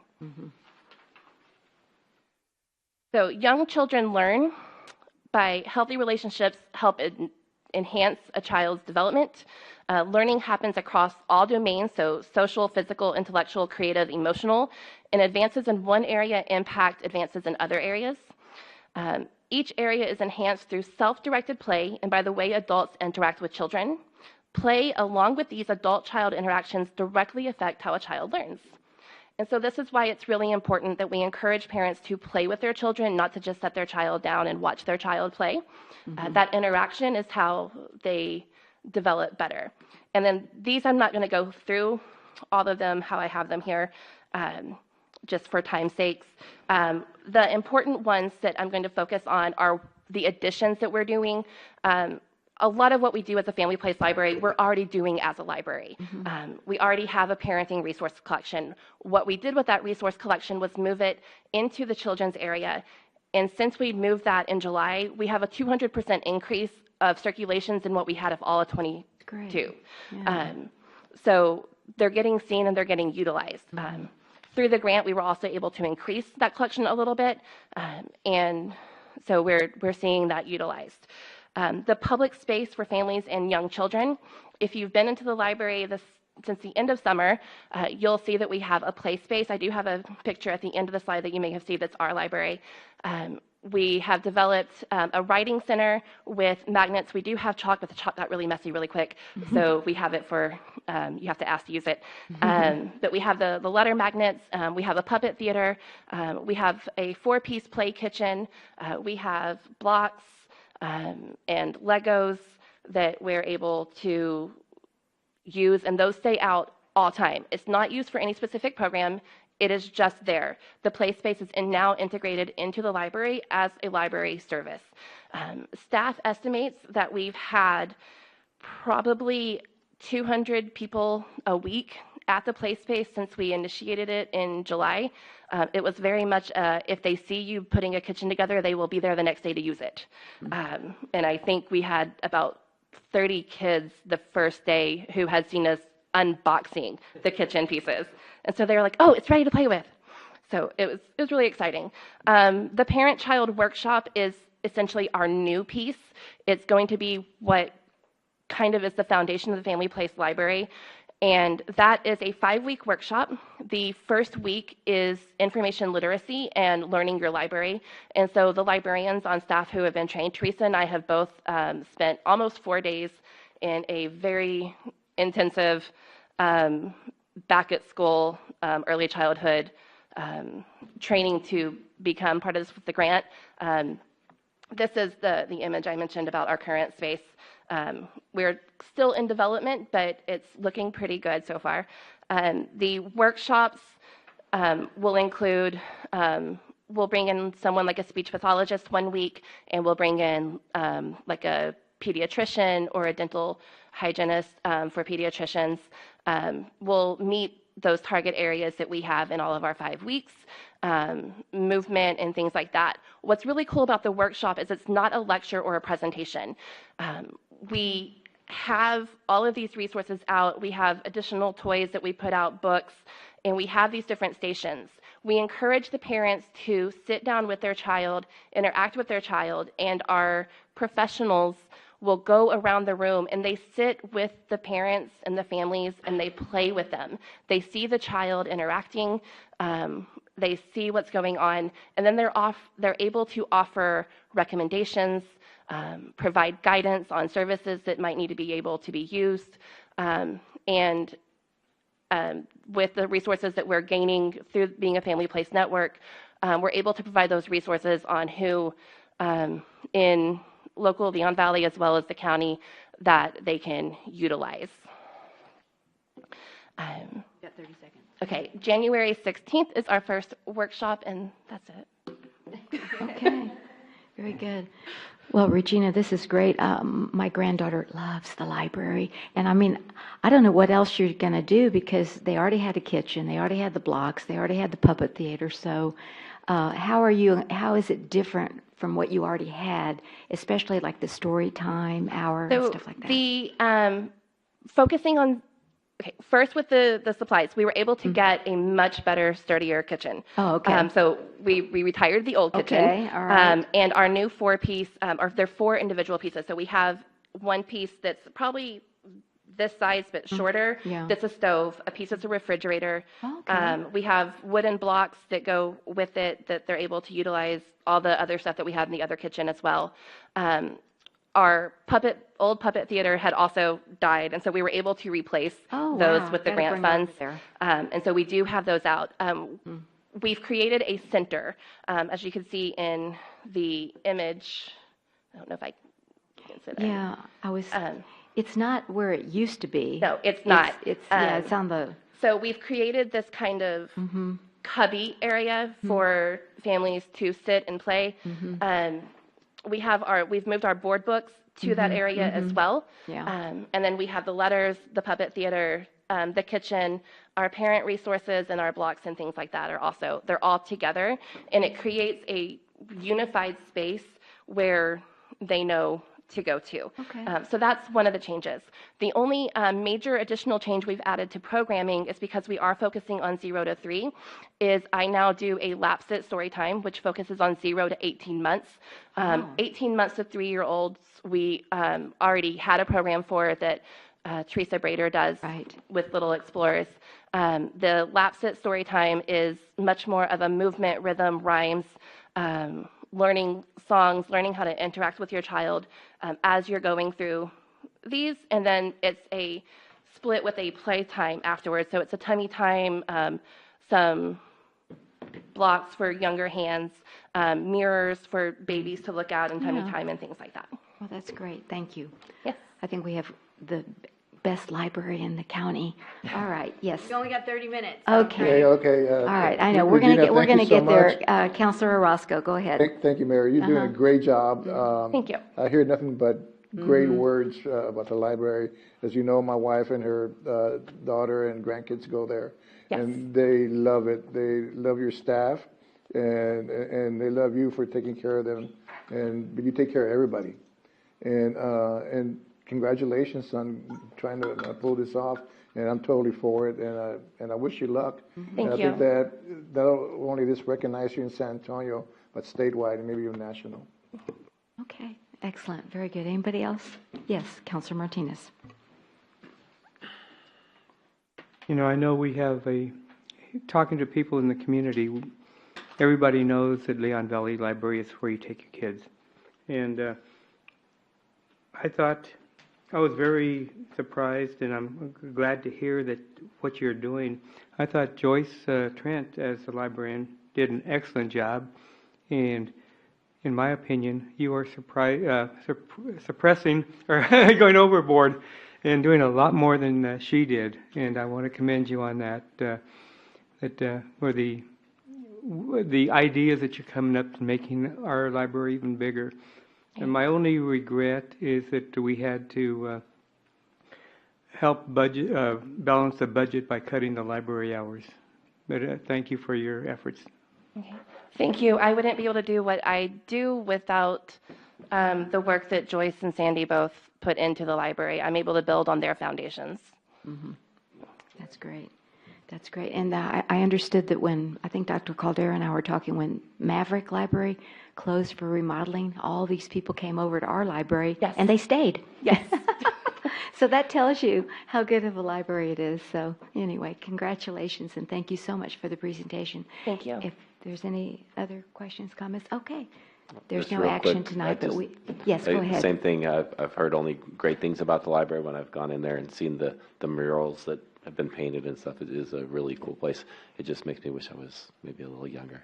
And will y'all be having a Halloween on the 28th as well? Yes. Of everything else, Arbor Day, Trash and Treasure? Yes, okay. The agenda. I know, but I just wanted to ask you while you were there. Okay, thank you. All right, thank you so much. Really appreciate it. All right, we're going to continue on the presentations. Next is 11.2, presentation and discussion of the monthly financial report ending September 30th, 2023. Carol Gehring is here to present, and thank you. And I think we did pretty good.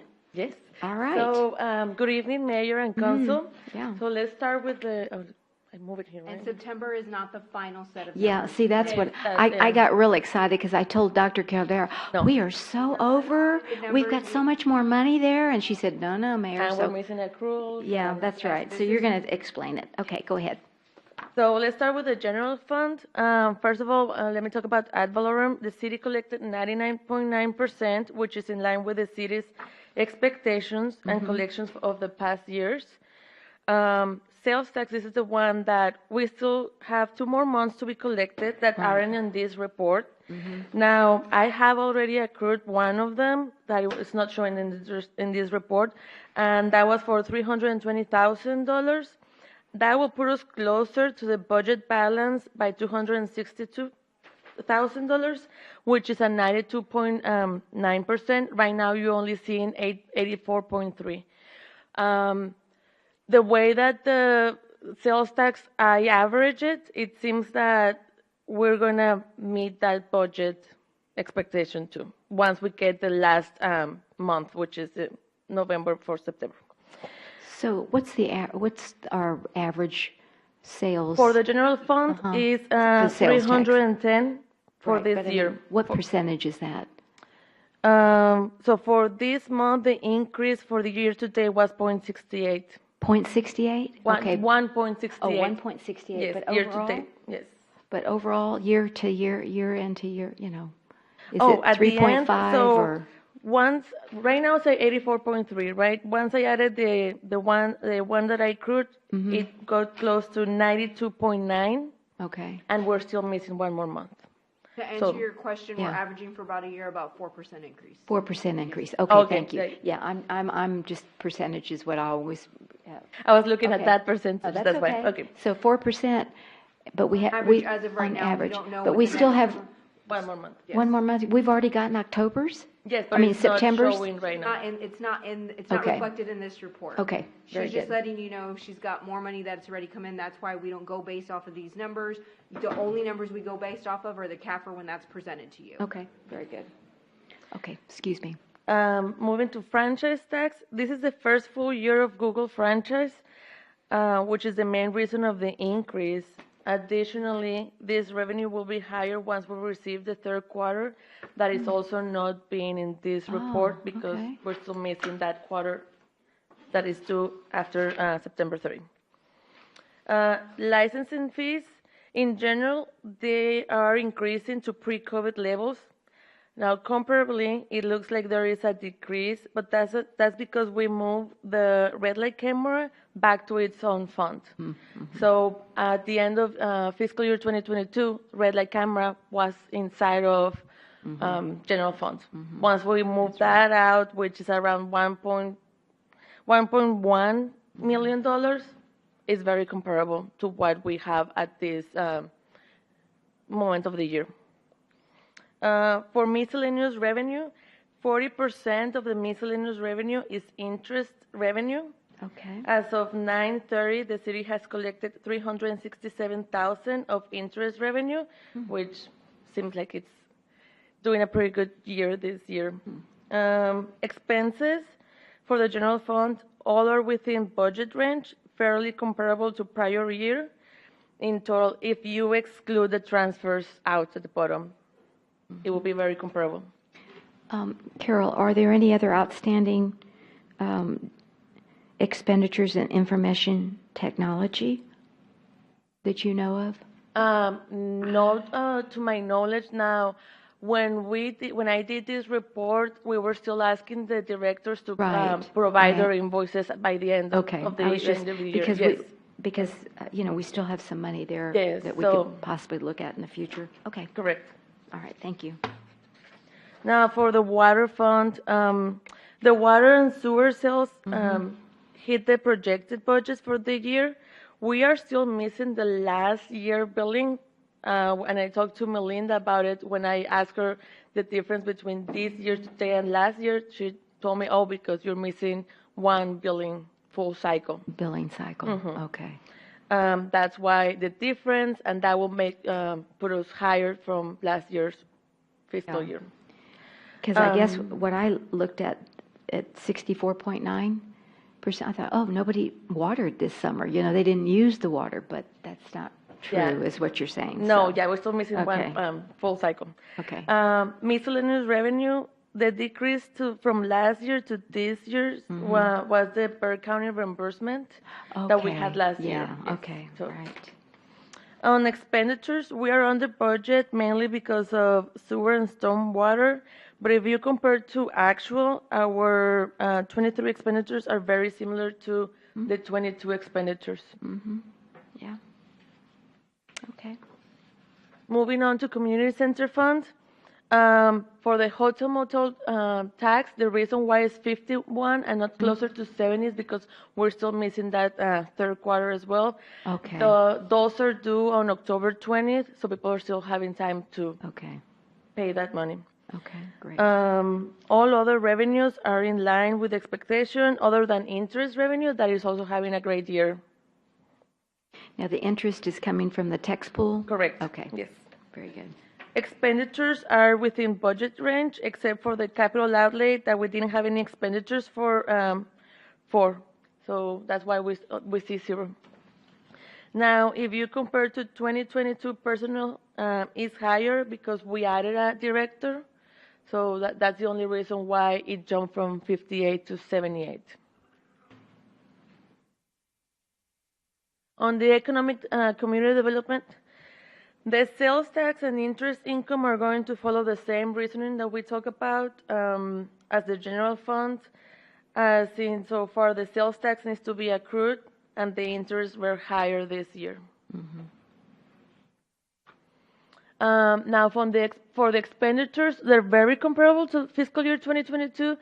There is a difference between the budget for fiscal year 2023 and the year-to-date, and that's the contractual. As you can see, we have 277,000 budgeted. We only expended 160, but that's because of the economic development funding program that you guys created. So they're still going out to fulfill that program. So is that the lift? Yes. The lift fund? Okay. Yeah, just, that was 100,000? 125, okay. Thank you. Now, for the impound lot, the revenue seems to be on trend with the increase in fines and court revenue. Well, Again, this great. number is going back to pre-COVID numbers, which is great for us. Expenses are in line with prior year. So. And how many auctions do we have that reflected this year to date?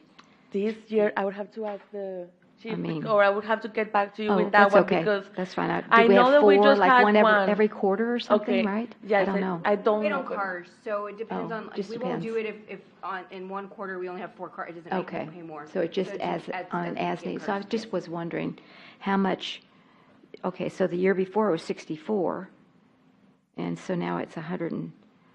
So I Again, was we're just at wondering. pre-COVID numbers, you have more officers on the streets, you're filling those Yeah, positions. you're okay. not- All reasons for it to be up. Okay, thank you. The same is going to be with the red light camera. People are going out more. Their revenues are very comparable. This is the one fund that it will change after we send the report to the state.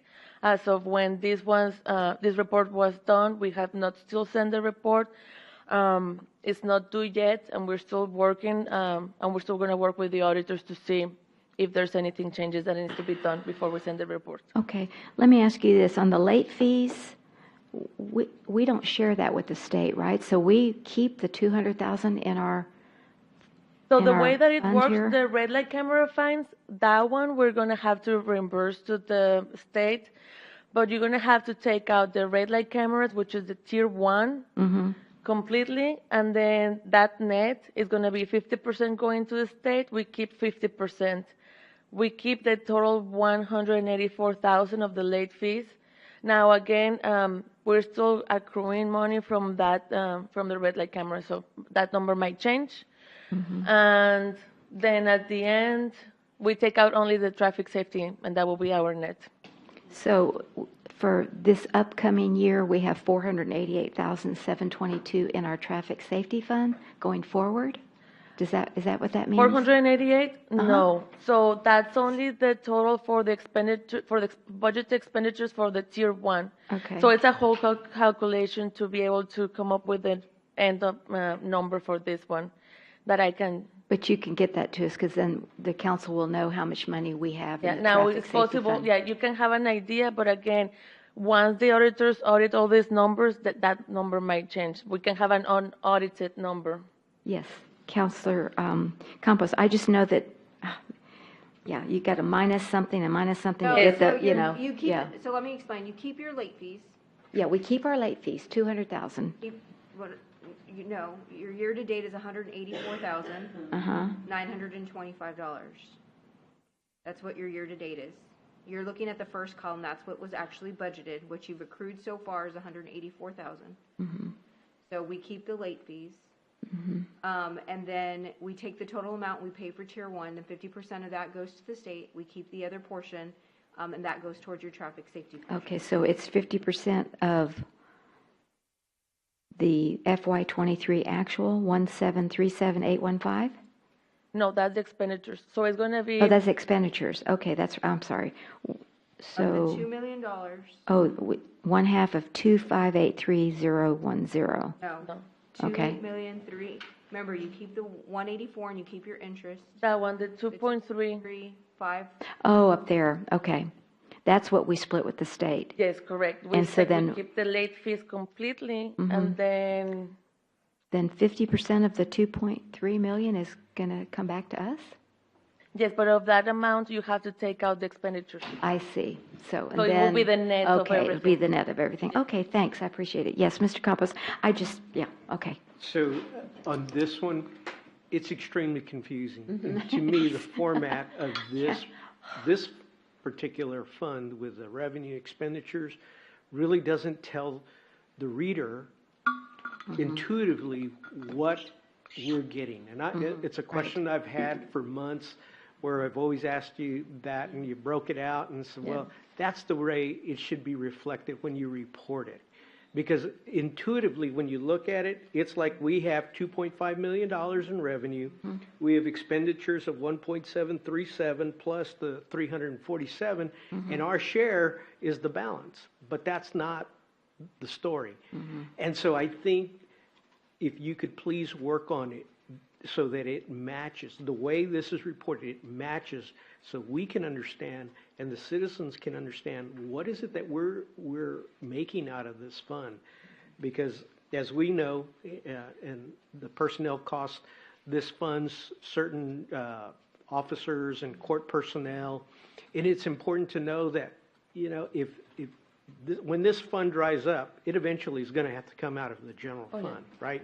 And we've got to start preparing our citizens and ourselves for that eventuality. Okay, I know it's still years away, but I think if we restructure this. So, the reason that it's this way, because these numbers aren't actual numbers, and so we used to put a paragraph at the bottom explaining it, so that's what we'll do. Yes. And so we used to try to split the 2.5, but then that's not accurate either, because when the auditors come in, we end up sometimes owing more to the state, or we gave too much. They end up changing quite drastically, and then the council thought we were manipulating the red light camera numbers. But there's a lot that goes into what's determined that has to go to the state, what we accrue, that kind of thing. And so what I'll do is we'll put a explanation of how that number is split. Yeah. Because if I do it this way and show, like, out of the 2.5 million, you get 1 point, I split that in half. That's not necessarily true, because it may not be 1.5. It may be more or less depending on what we have to give to the state. 0.25, so, yeah. But we used to put an explanation, so we'll add the explanation to tell the story better. Yeah, because all the numbers, because all of these numbers, they're unaudited from what I've heard. Correct. Okay, They're unaudited and so numbers. you've not accrued all the revenue. You've not accrued all the expenses, so they're really all draft numbers, Oh, yeah. right? So what difference does it make? But I think if you could tell a better story for this red light camera, it would be better for all of us. I agree with Crystal. It's better if we put a footnote than put in the actual numbers, just because these are unaudited numbers, and we don't want to give that impression. Okay. Okay. You have to remember, these monthly financials were required in order to meet the expectation of Gatsby and turn them in. And so what we put in these monthly financials we also have to be careful too. And so yes, we try to appease the council and break out funds, but we have to stay in line what we present to y'all and what we give y'all to comply with what they're requesting, because we turn over these as well. So like if we miss a quarter by not providing or not giving you your monthly financials, we're not in compliance with our audit requirements. And so, Okay. All right. But we Any- will make sure we make that clear. Okay, any other questions for Carol on the financial? Okay, No, thank you thank very you. much, really appreciate it. And thanks for your patience this evening as well. Okay, so then we're going to move on to the last presentation under 11.3, presentation, discussion, and possible action to create a new economic development program for building and/or facade improvements. And we have Roque Salinas, our Director of Economic Development, here this evening to present. And welcome back. Good evening, Mayor and Council. I'll try to make this quick. Get out of here before 10. So this is another incentive or another program that we want to go ahead and utilize. This will bring our incentive program up to 4. We have our individual small business grants. We have our 0% interest loan grants for businesses. And then we have a, what's the last one I passed? The demolition lot and the clearing property. So this one would be, that one for property owners. And this one would, again, also attract to property owners.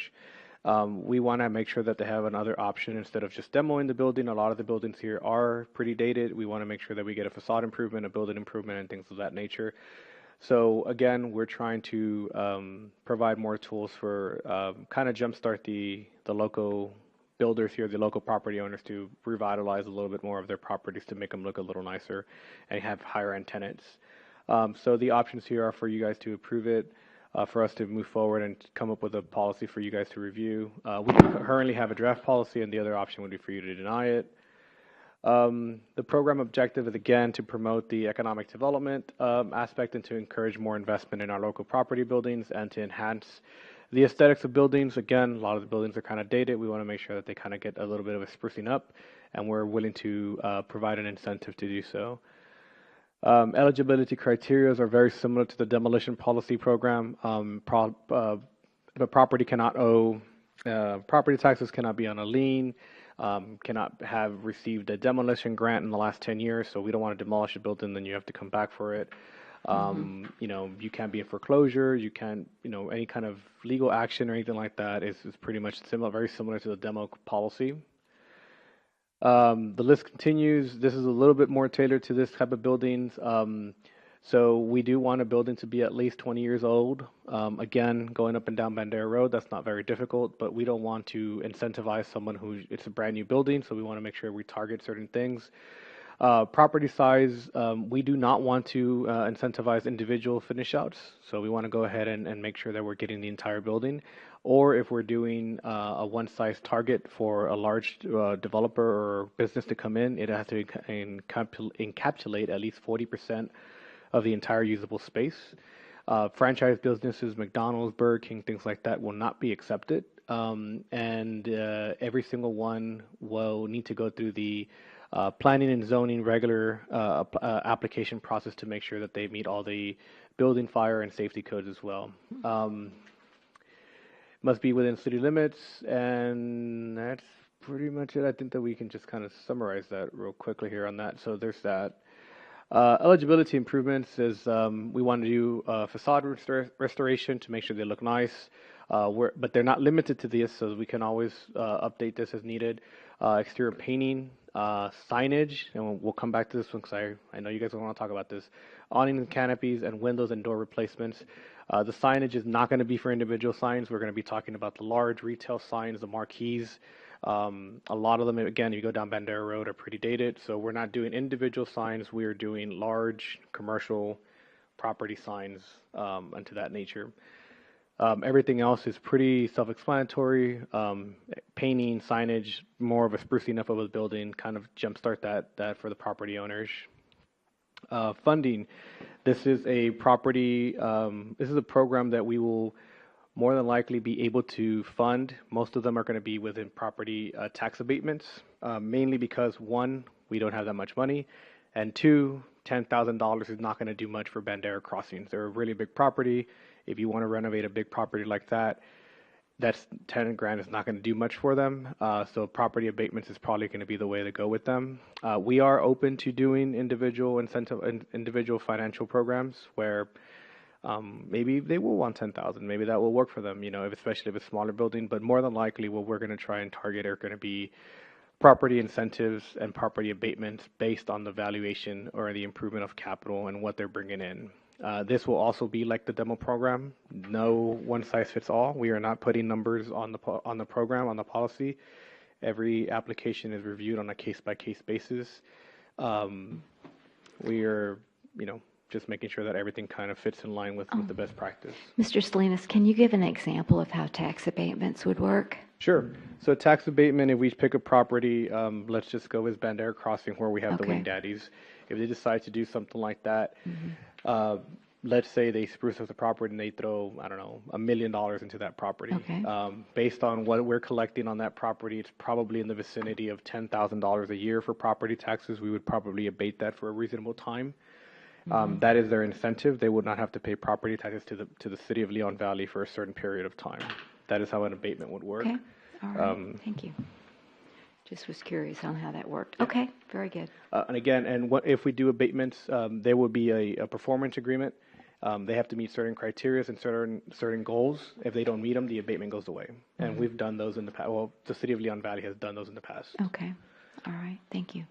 Here's our performance agreement, right? Limited, but it's not. These are the factors, but they're not limited to sales tax, potential new jobs, et cetera, et cetera, et cetera. So we're going to do this into a very detailed and very customizable way for every applicant that does apply. The performance agreement would have to be approved by council, so that would be part of the deal. I would have to draft it up. We would have to come to an agreement, and the council would have to be approving the performance agreement. Okay. The fiscal impact here is not so much direct impact, just because we're not handing out large sums of money. However, it's not going to be a hit to the expenditure side. It's going to be a hit to the revenue side because we're going to be abating some of that property taxes. In most cases, if the larger businesses come in, or properties come in to do that. It's part of our statements, or it's part of our goals. And the recommendation is at your discretion, but we think it's a good policy to implement and add another program here for our property owners to have. How are you going to communicate this out to the businesses? So the same way I communicate this out to the businesses, when we have events, it would be posted on our Facebook page. It will be posted on our email page. Okay. We are getting a little bit better communicating with our property owners and our business owners. Okay. A lot of it is just word of mouth. Some of them come in, and a lot of the brokers are really important for us. So I do want to point that out, that everyone that you see on there of Now Leasing, call that person. They're the broker that are trying to fill those properties. They've told us before, it's very hard for us to get high-end tenants when you have a kind of lower-end building, kind of dilapidated. So they've told us, hey, our property owner would like to do some improvements. Can the city do something to assist us? And that's kind of a way we can do that. Right. Very good. All right. Any questions for Mr. Salinas on this agenda item? Yes, Mr. Martinez. For bigger customers, are you also considering 380 agreements? That's the next policy that's This coming. would be the next policy that would be coming. Yeah, how we operate with 380 agreements, it will be a different, separate policy. Okay, just so my other counselors have never heard about it, that's giving That's not on the sales tax. agenda. That's not on this agenda item for discussion. We're discussing facade improvements this evening, and so I just need to know if you're for or against this particular policy. Okay. Yes, Mr. Campos. Mayor, with my colleague's consent, I'd like to make a motion that we approve. Second. All right. We have a motion by Councilor Campos and a second by Councilor Orozco to approve the new economic development program for building and/or facade improvements as presented. Any further discussion? All those in favor say aye. Aye. Any opposed? The motion does carry. Thank you, Mr. Salinas. And I was going to say, because of the time, we could postpone agenda item number 10.4 to the next meeting. I think we still have plenty of time. We need to hear from citizens, and then we need to get back to executive session. If y'all are amenable to going a little bit after 10, any citizens to be heard? We've got the diehards here. Okay, good. We're glad y'all are here. It would be terrible if we had nobody here. So thank you for staying. Do appreciate it. Okay, seeing no one, then any request for items in a future agenda for the council? Okay. Seeing none, then we will move back into executive session at 10 o'clock and then come back and then adjourn with a possible action and then adjourn. Okay, so we stand in recess to the executive session. Thank you.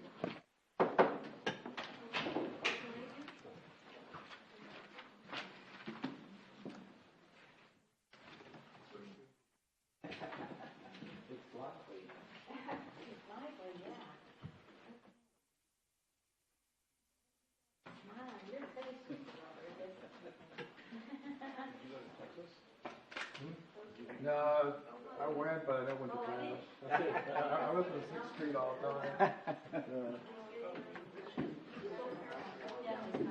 He just puts it there. You don't have to be here for your answer. What? He just puts it there and makes me.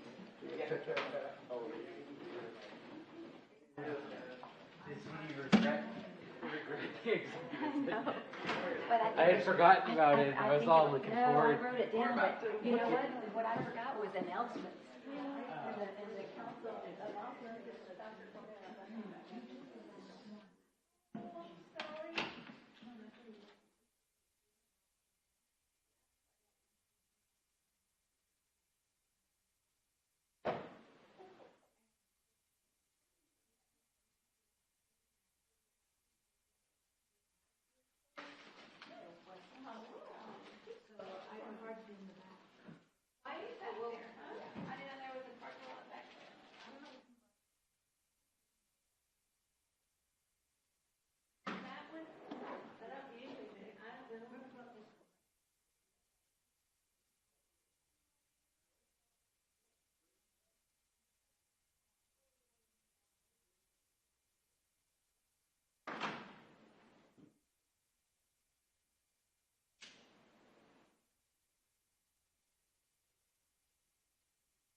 Walking down there.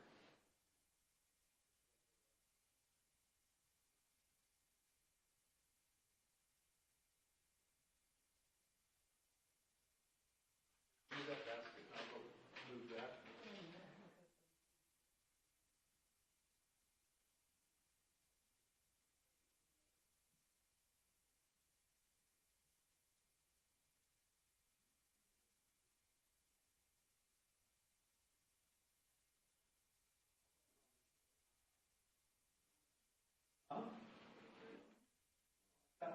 Almonds, cashews, and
Don't forget, got that bag. Oh, can you help me pick that, get the TV out of here after we're done and carry it to my Oh, truck? yeah, the 75-inch. Yeah. Just go, Yeah. we'll just go load it in my truck. Oy. Oh yeah, don't forget the back. Forgot. We'll talk. We're going to talk. Okay. I just was curious. I think you did really well for your first meeting. Well, shotgun first of all, like. Absolutely.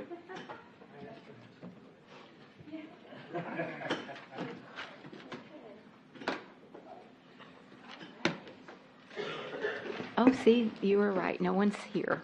Okay, so we're back from executive session, and we do have a motion.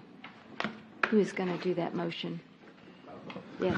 Mayor, Yes, I go make the ahead. motion that we accept the two RFPs. We have evaluated them, Mhm. and we have come to a consensus that we're selecting Poppy's Cafe. Okay. Second.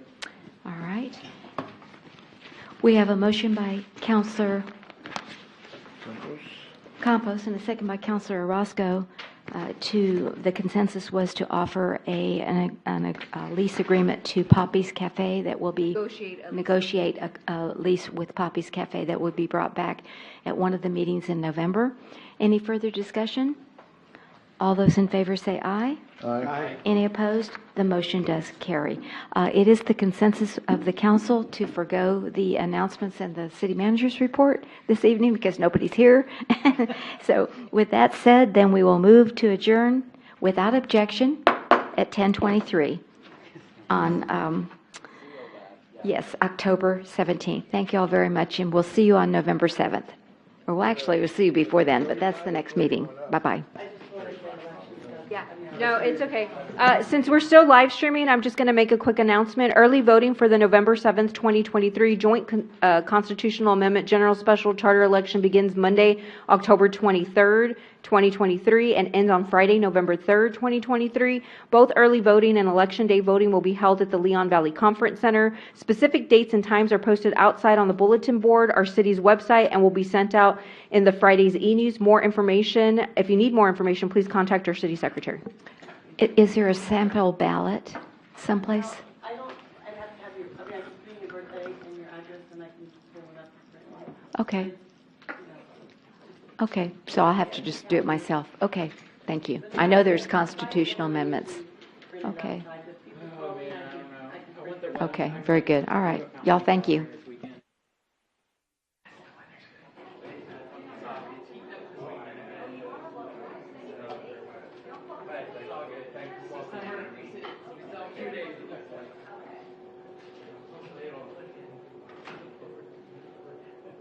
Yeah, nice to meet you. Yeah, see ya. So you'll be here more often? You'll be here